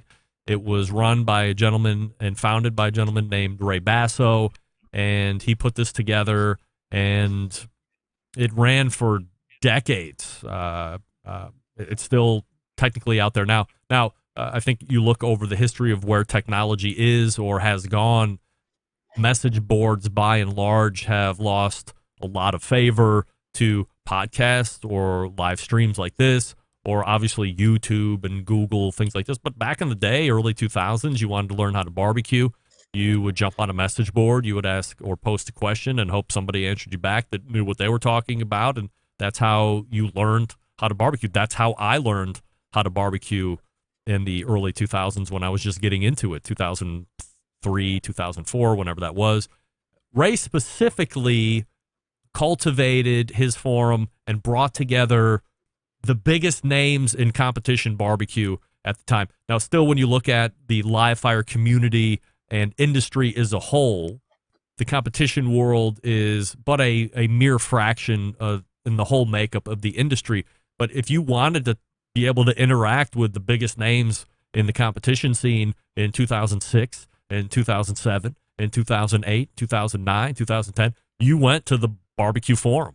Darren Wharf and Ray, Rod Gray, and Juggy D Beer Man, and all of the major barbecue competitors were frequenting the barbecue forum, talking about upcoming competitions, exchanging tips and tricks, talking about backyard stuff, promoting about how they did over a competition the weekend before, breaking news that was running through the barbecue forum at that point. And Ray was really the grandfather of and real founder of barbecue message boards. And I had found out through a post a couple days ago that at the end of April, Ray actually passed away, and everybody was just kind of hearing about it a couple days ago. It was starting to let out. I saw a confirmation post on his message board, which does not look anything like the message board that I used to know. Looks a lot more fresh, updated, easier to navigate. Things you could not say about the barbecue forum back in the day. It was really hard to look at. You had to know how to operate it in order to really get through a lot of that stuff. But he kept it just like that. Ray known to rule that forum with an iron fist. Not a lot of stuff went with him. And as long as you played by the rules, he'd let everybody do what they wanted to do. Also was one of the first guys I knew really making money at running a barbecue forum. Did banner ads, had banner ad syndication through a number of other barbecue websites. I believe he was a website builder and architect of some sort and built other people's stuff. Was active in the smoke ring. And really, in the early days, as things really started to ramp up with barbecue, as you start to look back over the last 20 years, Ray was a big part of that. I don't know if he gets anywhere near the credit that he deserves. As far as talking about people going into the Barbecue Hall of Fame, I don't think there is one person that is more deserving from bringing people together and getting a environment and a space on the internet together where people could learn about each other, learn about the thing that they all had in common, and help each other get better than Ray did with the barbecue forum. And he should be in the Barbecue Hall of Fame. I thought he should have been in the Barbecue Hall of Fame for any number of years before while he was still living. And if anybody deserves to be in a legacy portion of the Barbecue Hall of Fame, it's Ray Basso. And I didn't really know him too much. He had slapped my hand a few times, I think when he thought I was either trying to promote my own forum or get a little chippy with somebody. But otherwise, you knew the barbecue forum. Everybody knew about it. Everybody visited it, whether they admitted it or not. And he was a legend when it came to barbecue forums, and in the technology had the biggest, baddest barbecue forum that was out there, and the biggest names were frequenting it.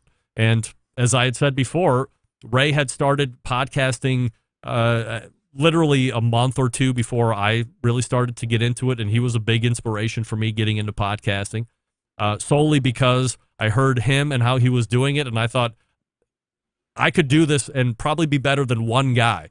Ray had a great thought, a great idea going into podcasting. He was not a great host. Nothing against him. He just wasn't.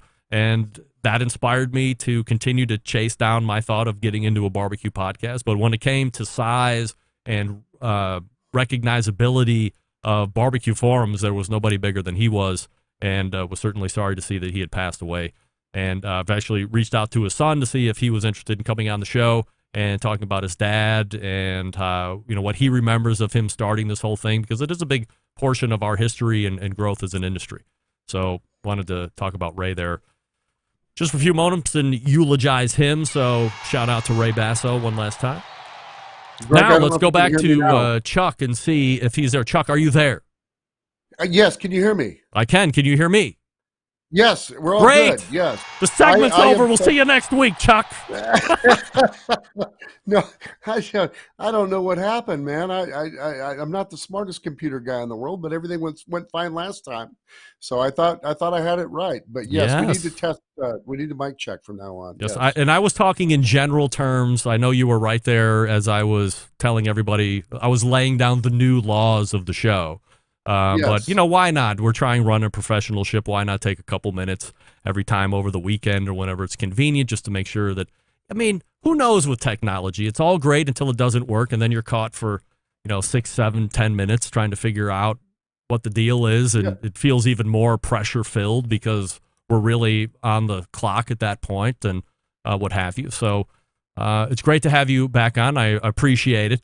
And we have, literally 4.5 minutes. So before we talk about the thing that is, well, no, let's do it. We were going to talk about best of lists. We're probably not going to get to that here this evening, but I wanted to ask you a bit about a trend that you have spotted in Texas and attempt to break it down a bit. That Texas barbecue, by most accounts, king of kings, and many people getting into live fire aspire to cook some form of really great Texas-style meat. That being said, you're starting to see the emergence of the burger working its way onto the menu at a number of barbecue places. What are you attributing this trend to, and when did you start tracking it? A couple of things. I think number one, I think barbecue restaurants in Texas are trying to find ways to, bring in a different audience and things like that. Now, a couple of years ago, I would say that the burger universe and the barbecue universe, there's like a line where you can't really successfully cross into one or the other, but I've experimented with it myself, and restaurants are doing it now too, and that smoked burgers are actually quite delicious. They take on, they'll take on that flavor that, a brisket will, or another piece of meat. And it's just a natural addition to put on your menus right now. And I can just think offhand of, I don't know, 8 to 10 restaurants in the San Antonio area that have burgers on their menu now. And I'm going to keep a close eye onto it and to see if this is a trend that's going to keep continuing or not. But I've done it myself. It's a great format for burgers. It's great flavor. And I see that glass ceiling kind of shattering a little bit to where smoked burgers are going to start entering the barbecue scene a lot more than we expect. Most places already have a flat top anyways, or whatever. So I was going to say, do they ever hit any type of high heat to crust up the outside, or is it smoked from start to finish? Yeah. I mean, they definitely they'll put it on the smoker for upwards of an hour or so, and then they'll crisp it up on the flat top and then serve it to you with your cheddar cheese and what other accoutrements you got. I mean, but burgers are definitely, and I don't even know. I don't know if this is something that is to be applauded or not, but it's a definite trend. Burgers are coming into the barbecue world, and it's not like they take a lot of space either. I mean, you can smoke up 20 burgers, and if you sell them, you sell them. If you don't, you're not out the price point you are now that you are if you have a couple leftover briskets, in your pit at the price points they're at. But yeah, I'm seeing it, and I'd be curious to see more around the country if it's like that. But it's definitely going that way in Texas. Yes. Chuck, as somebody who goes to places to evaluate or give opinion on a write-up, how does adding a burger affect your evaluation of a barbecue restaurant? Not a lot yet. I'm still like, if I'm there to review the barbecue, I'm there to review the barbecue, and I'm still really I haven't quite crossed over into adding burgers into the mix, but I do have an appreciation for any place that, wants to try something a little bit different. I mean, there's some places here that, they'll do, smoked sirloin steaks and smoked pork chops and things like that. Something that's just a little bit different that because, I mean, we got to be honest. I mean, there's so many new barbecue places that are opening up. You have to find something that makes you stand out. I mean, pork ribs, brisket, sausage, pulled pork, turkey, potato salad, green beans, all that stuff. That's all great. Those are staples, but what makes you different from the guy down the street, So I think that's where we're kind of going right now. Isn't that what's wrong though? Like, if you make those staples really well, that should be enough. You shouldn't have to feel pressure that now you have to add a burger, or the best barbecue in Cleveland has a smoked meatloaf on the menu, which probably should be on every barbecue menus or on every barbecue restaurant's menu is smoked meatloaf. It's delicious. Similar, obviously, concept in burger when you're smoking it, because chopped meat just takes on smoke so well. But why should there be a pressure to keep changing or evolving if what people really want are those staples being cooked to a very high level? I mean, that's a great question. It's just it's just one of those things where, food is in a constant state of evolution. I mean, like, back in, way back in the day, I mean, everybody was smoking with the exact same woods, your oak woods, your mesquite woods here in Texas. And now people are bridging into, pecan mixes, different other types of woods, things like that. And then it's just natural to, like right now, I mean, one of the best barbecue restaurants in Texas has a Sunday brunch, where they're cooking, Huevos rancheros with brisket and, just adding different little elements that incorporate the barbecue and the barbecue flavors, the barbecue tastes. They're just putting it into a little bit different formats that give you options. Do you need to do it? No. I mean, if you make the greatest brisket or the greatest ribs or make the best sausage or whatever, you don't need to do that. You don't need to do that kind of stuff. But, I can kind of understand the way of, kind of pushing the needle a little bit and, expanding what the possibilities are. I mean, we all like smoked meat. I mean, that's why we're here. And there's no doubt that, I mean, that adds flavor to almost everything. I mean, we're seeing smoked macaroni and cheese, smoked potato salad. I mean, everything's. I've even seen smoked hard-boiled eggs, that have been offered on a menu and things like that. So I think it's that smoke flavor, and then figuring out and just experimenting. All right, what does my audience want to eat? What will they order? What can maybe catch on and be the next big thing, and go with it. So could this be a trend that you're seeing now appear just as quickly disappear? Could we not see burgers on menus in 6 months? That's a great question. Again, I'm still in the back of my mind thinking that there's a line between being a great burger restaurant and being a great barbecue restaurant. And I think you have to pick. I still think you have to pick one or the other. And if I go to a barbecue restaurant, I'm going there for the brisket and the ribs and all that stuff. The burger's more of something. I'm like, let me give this a try or something like that. But if I really want a burger, I'm going to what's, my favorite burger joints and things like that to do it. But it is, I mean, I don't know if you've ever tried it, but man, smoke a burger at your house and you eat it and you're going to enjoy what you had. You're going to enjoy it. No doubt. We're talking with Chuck Blount from the San Antonio Express News, and you can follow him at Chuck_Blount on Twitter. Chuck, we're out of time. I apologize, but we will go ahead and reboot here sooner than later so we can actually talk about the main topic of the evening. But I appreciate you working through those technicalities so we can talk about burgers, and appreciate your time. Thank you. Talk to you later. You got it. There he is. Chuck Blount right there. All guests appear via the Oklahoma Joe's Rider Deluxe Pellet Grills hotline. And that's what happens when we suffer the technical issues. Unfortunately, we burned a lot of time there. However, the good news of the day is I was able to eulogize Ray Basso that I think I was going to be able to do. We'll get to Kevin Sandridge here in just one moment. I'll talk to you quickly about Yoder Smokers, designing and building all of their products right here in the States and building pride through craftsmanship and world-class customer service. That's the backbone of how they've built the company. This approach translates into what can be a truly bespoke style product that elevates gatherings with friends and family. Honored to have a trusted place in the backyards of America.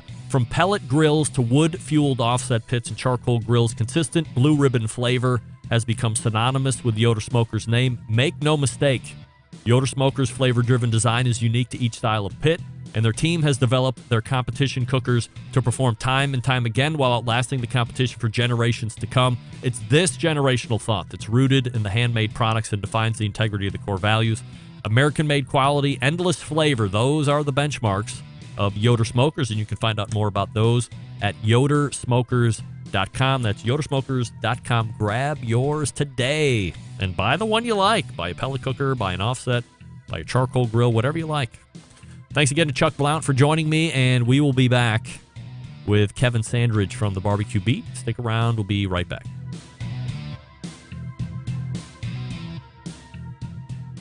Let's get back to a guy who has more experience giving you his opinion than he actually has cooking. Once again, here's your host, Greg Rempe. All right, this portion brought to you by Smithfield. Head to smithfield.com right now for recipes as well as tips and tricks from well-known live-fire cooks like Darren Worth, Jess Pryles, and Charles Cridlin. Mouth-watering flavor, no artificial ingredients. Smithfield Fresh Pork is quite simply some of the finest pork money can buy and the trusted choice of top cooks for use at home and at competitions. Coming out of the Bully tonight is the host of his own barbecue-related show entitled The Barbecue Beat. This past weekend, he was in Memphis tracking the goings-on from a journalistic and social media standpoint. So let's hear what the news was outside of the winners, and we race the Oklahoma Joe's Ryder DLX Pellet Grills hotline. And welcome back, friend of the show, Kevin Sandrich. Hey, Kevin. Hey, Greg, how are you? I was 100% right. I sent you the wrong link, and you were going to block Chuck out. However, what did we come to find out? It probably would have been better for you to block Chuck out. Good night. Well, sound checks going forward. Lesson learned, and it's all on audio here for everybody to go back to. So before we get into the Memphis and May recap from your position, Kevin, what's new over at the Barbecue Beat podcast? I have a new episode coming out this week featuring Mr. Adrian Miller, James Beard Award winner and author of Black Smoke, African Americans and the United States of Barbecue. It's a great conversation. Starts off interestingly enough talking about his not too distant past trip to Ireland. So it's kind of fun to get the state of barbecue in Ireland from Adrian in that episode as a little tasty tidbit to launch it into the main interview. And then going into summertime for me, and I got a couple months off to travel and do some stuff. I'll be doing some barbecue tourism in the Charleston, South Carolina area, possibly going out to Texas, and going up to Greenwood, South Carolina for the Festival of Discovery to judge that event in July. Is that the one that Barbecue News puts on? I don't think so. I think it's put on by the city. Was that Best of the City of Was that Greenwood. Best of the Best? Did Cal Phelps put on Best of the Best back in the day? You remember Best of the Best? I think so. I think you might be right there.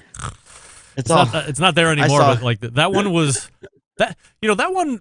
Man, I hate to go into the weeds, especially if people don't really know the background of competition barbecue. But there used to be a run of spectacular competitions back, like there were Triple Crowns. There were all kinds of cool deals. And Best of the Best was like billing themselves as, okay, we get like all the top cooks from the Jack, and we get all the top cooks from the American Royal, and we get all the top cooks from any number of different, and it was through sanctioning body. It didn't matter. It wasn't just KCBS or FBA or whatever. And they all would convene down at this Best of the Best. And I think it went on for like 4 years, and then eventually it lost steam, and in a way it won. I think Cal put that on, if I wasn't mistaken. But yeah, those were again the golden years of competition barbecue. Late 2000s going into the 2010s and things like this. So let's talk a little bit about competition barbecue here. Last weekend, of course, was Memphis in May. I had 50% of the World Championship Blues Hog team. Tim Scheer, Brad wasn't able to make it due to a family emergency. So we hope everything's going well with his situation there. Yeah. But hearing Tim talk about the win and all that went into it was incredible and kind of mind-boggling at the same time. But why do you go for Memphis in May? Are you going to cover for the website or for some other media outlet? What takes you there? For me, really, it's a chance to relax, have fun, connect with people, network with people who I normally just communicate with remotely. And that was this trip. I had some friends that were cooking the event, and was up there hanging out mainly with Gentry's Barbecue.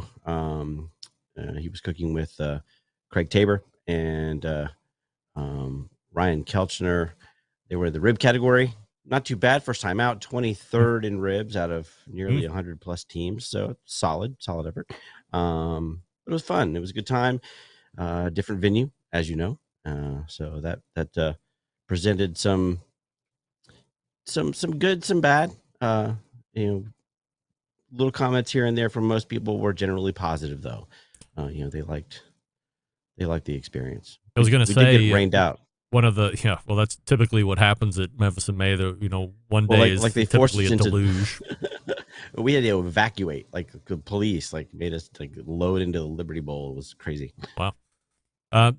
So aside from the little snips here and there, was there any real complaining about moving location out of Lee Park there?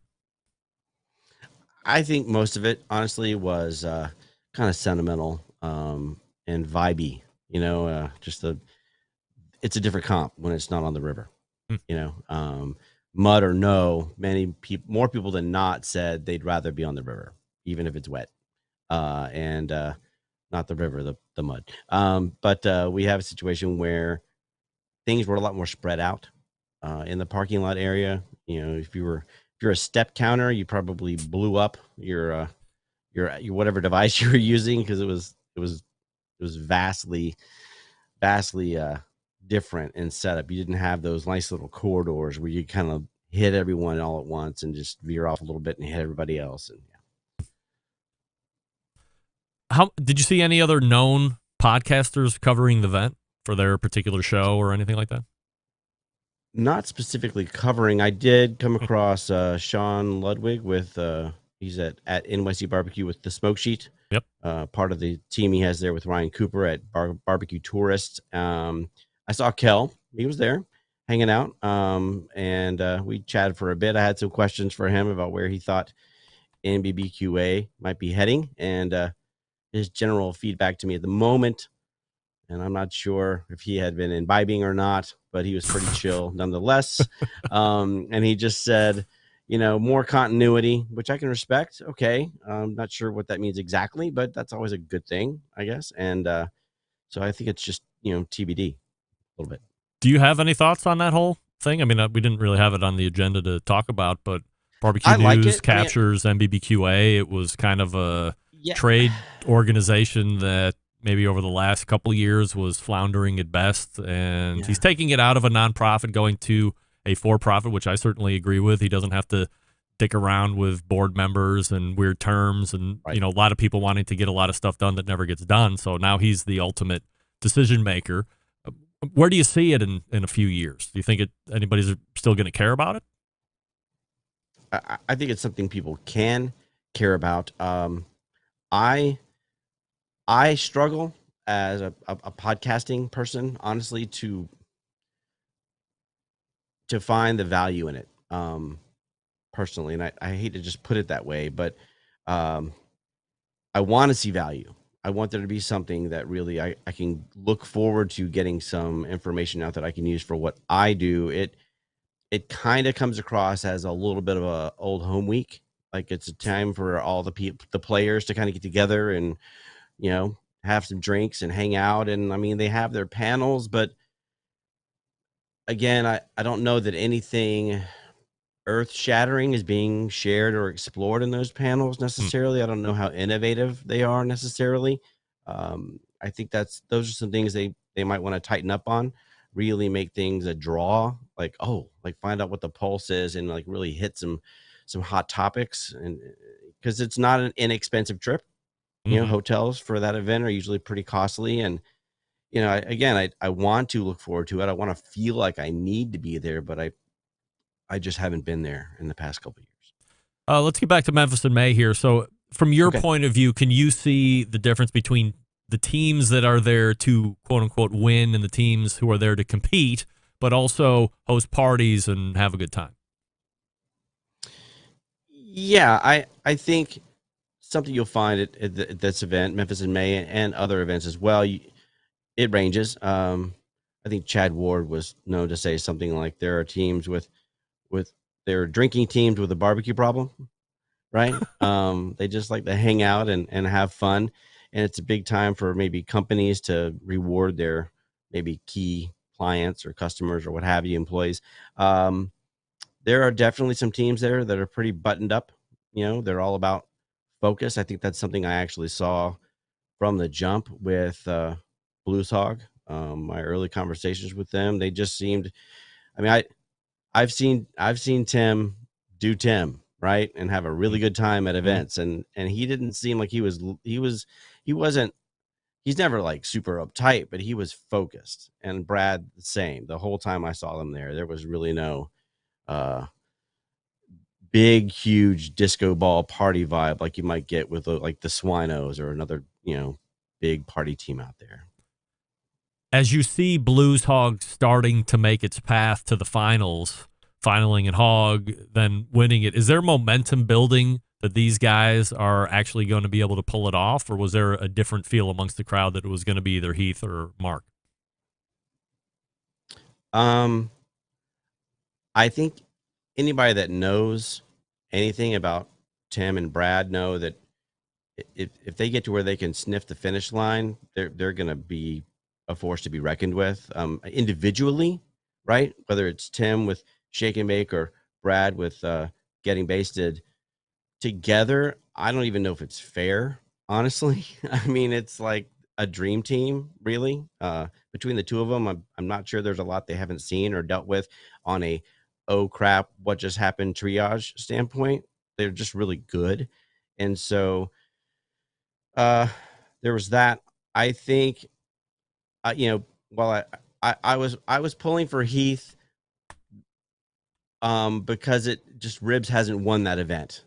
Overall in so long. And just to have Heath, who's basically a Memphis product, right, come into his hometown, his backyard, and slay the crew with Ribs all the way would have just been a Cinderella story, and, it's one of those deals that would have been great to see. But yeah, and then,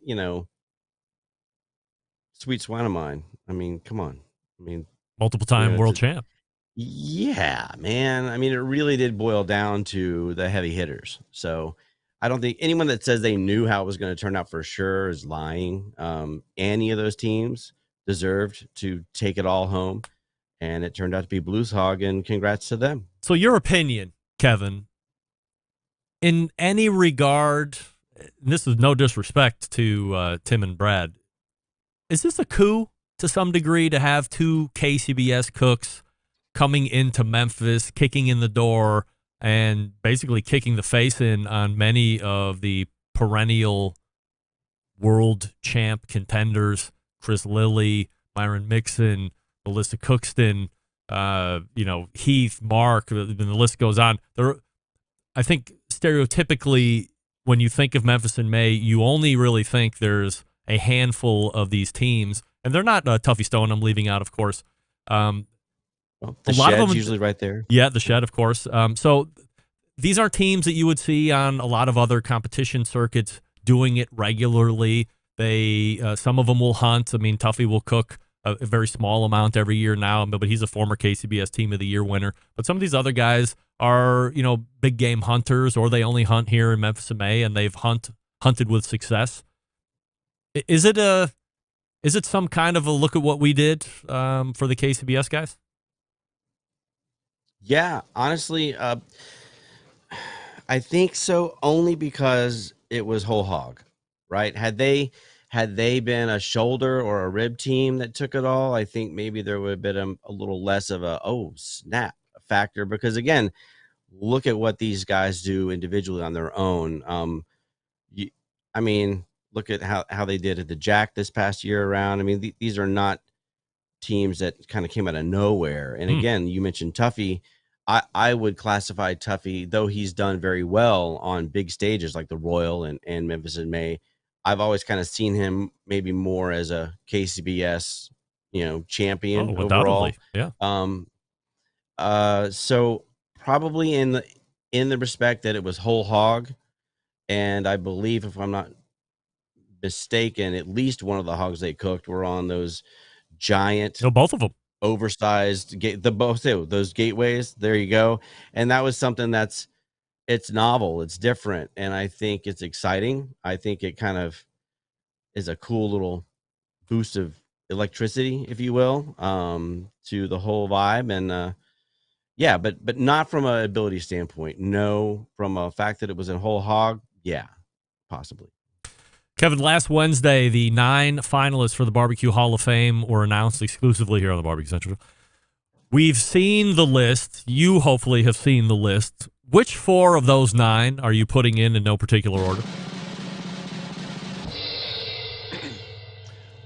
So I am going to go Steve Grady. Grady's Barbecue out of Dudley, North Carolina. I mean, goodness gracious. If you guys don't know where Dudley is, it's south of Goldsboro. If that gives you any more of a geographic reference. They started back in 1986. I did a quick search on the Google and top songs from 1986. Word Up by Cameo. Yeah, I know every word. It's a code word. Yeah, and then Higher Love by Steve Winwood. Steve Winwood. That's right. So just gives you an idea of how long they've been at it. And legit whole hog, old world, old school style, if you will, here in America. So well deserved. Flora Payne is the next. Again, they even predate Grady's, go back to 1972 in Memphis. I think her husband, and I don't know if it was her or her husband's mother, founded or started Payne's Barbecue. I think she's the only living original person, and then I think it's her son and daughter. She and her husband, their son and daughter, her husband passed away, are carrying on sort of the day-to-day operations now. So, I mean, how you could keep those 2 individuals out, given where we know we need to be focusing on from a look at the big picture standpoint. I mean, and it's not just let's give people some recognition because we maybe haven't before. These are deserved individuals. Moving on, Joe Traeger, father of the modern pellet grill. How can you say no to that? I don't think I need to say anything else. So, and then lastly, Darren. He's the GOAT, the man. What you're looking at, a 5-time world champion.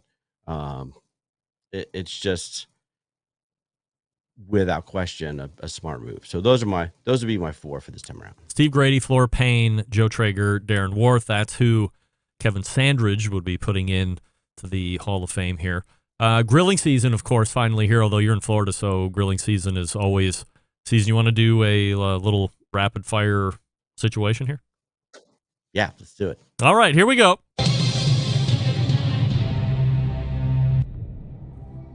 Best charcoal brand. Jealous Devil. These are all going to be right, by the way. So, best pellet cooker. I'd go with the Yoder YS 1500 on a comp cart. All right, comp cart. Going in the comp cart like that. Best offset cooker. That's going to be the Primitive Pit, built by Jimmy Daniels out of Coal Mountain, Georgia. Like that. Big fan of Jimmy Daniels. Best barbecue sauce. I'm going to go with Swamp Boy's original barbecue sauce. Oh, I've yet to try that. I gotta try that. Delicious. Tell Rub to send me some, for crying out loud. Best overall barbecue rub. That's going to be Oak Ridge Dominator Rib Rub. Oh, Oak Ridge. All right. Like that. Kevin, sauce on meat or sauce on side? I'm going to go with sauce on the side. Yes. Now, there is a right and wrong answer there. And luckily, you've done it right. Well, Kevin, look at you. 6 questions up, 6 questions down. All right. You've done it. Congratulations, Kevin, with the barbecue beat. All right, so that's going to wrap us up. I always appreciate you jumping in here on the show, Kevin, giving us your thoughts about last weekend over at Memphis in May, and then not wussing out on who you would put into the Barbecue Hall of Fame. A lot of people wussing out even just through emails and text messages, which really weakens my heart a little bit, but not you. You are courageous, and that's what we like here on the show, courageousness. And we'll look forward to the new episode coming out with Adrian Miller. Kevin, appreciate the time. Thanks so much for doing it. Thanks, Greg.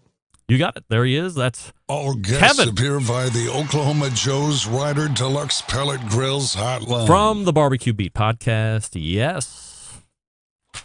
You can subscribe to him on all of your podcast platforms, the Barbecue Beat. I'll talk to you quickly about Primo Grills before we call it an evening. What do we love about ceramic cookers?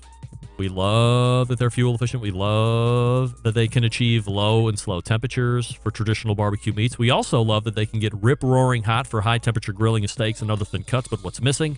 from the everyday ceramic cookers. The real ability to do true two-zone cooking. Two-zone cooking is very important to both professional and backyard cooks alike. It's the best way to manage a fire and cook with confidence. However, getting a two-zone fire is in a round ceramic cooker is not very realistic. Why? Because it's round. Enter the Primo Grill and their game-changing oval design. This shape gives you the ability to execute a two-zone setup that you desire. It also gives you the other ceramic grill benefits as well. And when you think about it, there's more than 60 different ways to cook on a Primo cooker, only limited by your culinary imagination. What do people love after they buy the grill? They love the accessories. So do you want a drip pan? They got it. Do you want a rib rack? They got it. Do you want a rib rack if it can hold like 6 full racks of ribs and then a whole chicken in the middle? They got it. How about a pizza oven insert? They got one of those. How about a Primo Grill rotisserie accessory? They have one of those. Plus, you can upgrade the lift hinge. Plus, you can upgrade the air dampers top and bottom. They got it all going on. Also, only sold through dealers, so find one near you. PrimoGrill.com is the website. Find a dealer near you, visit the dealer, and then pick the size that is best for you. The bottom line is this. Do they have the best ceramics in the biz? Yes. Do they have patented technology? Of course. Is there true two-zone cooking capabilities? Well, you know they do. I just told you all about it. They also have multiple sizes, and if you just have to have a round one, they have those as well. But I'm suggesting that you take a look at the oval. Break the mold. Be different. Everybody will love you for it. Visit PrimoGrill.com for a dealer near you, or check them out on Facebook and Instagram, and follow them on Facebook and Instagram and other social media. Who's ready for a Primo? I'm ready for a Primo. That's PrimoGrill.com. We'll wrap the show right after this. Stick around. We'll be right back. You're listening to the Barbecue Central Show, presented by the Ryder Deluxe Pellet Grills from Oklahoma Joe's.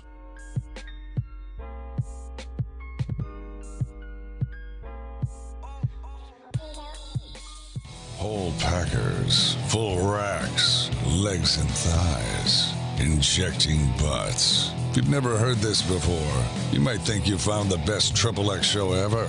Let's get back to the most homoerotic host out there today, Craig Rimpey. And we are back.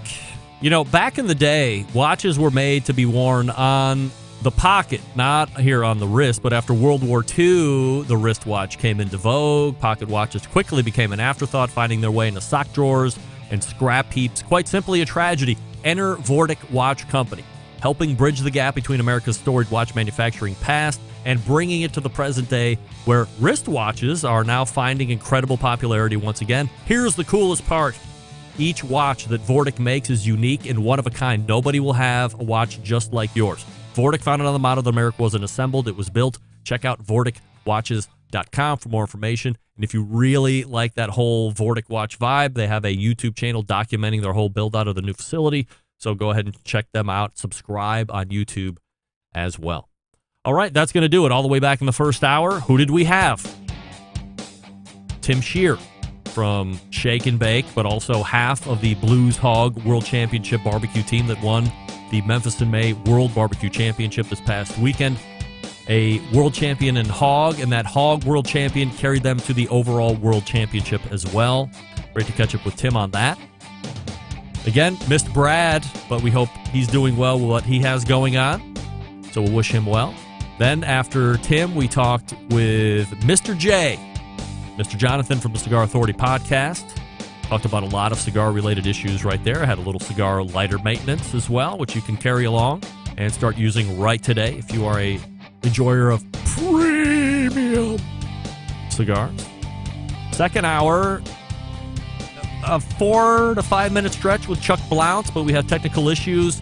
As you are hearing this in podcast, you will have not experienced any of the technical issues because it will have magically evaporated through the editing process. And then closing it out tonight with friend of show and the host of the Barbecue Beat podcast, Kevin Sandridge. You can find him over at bbqbeat.com. And once again, subscribe on all podcast platforms. It's barbecue related. He brings a unique style of interview and show, so go ahead and check him out and give him a subscribe. We got a big show planned for you next week. It is week 4. What does week 4 mean? It means month 2 of American Idol Barbecue Central Show edition. Myself, John Solberg, and Rusty Monson will be singing for your votes. The ladies will be in with their razors edge evaluations. And first one to get booted out, Doug Scheiding will be weighing in, along with lead singer of 3 Years Hollow, Jose Urquiza. All expert judges ready to kick us in our respective teeths. Plus, we'll be having an interview with Derek Riches and Next Grill and a bunch of other folks. It's going to be great. So, how do I always leave you? September 11th, 2001. I will never forget. Until next Tuesday at 9 p.m. Eastern, this is your program host and proud U.S. American, Greg Rempe. Good night now.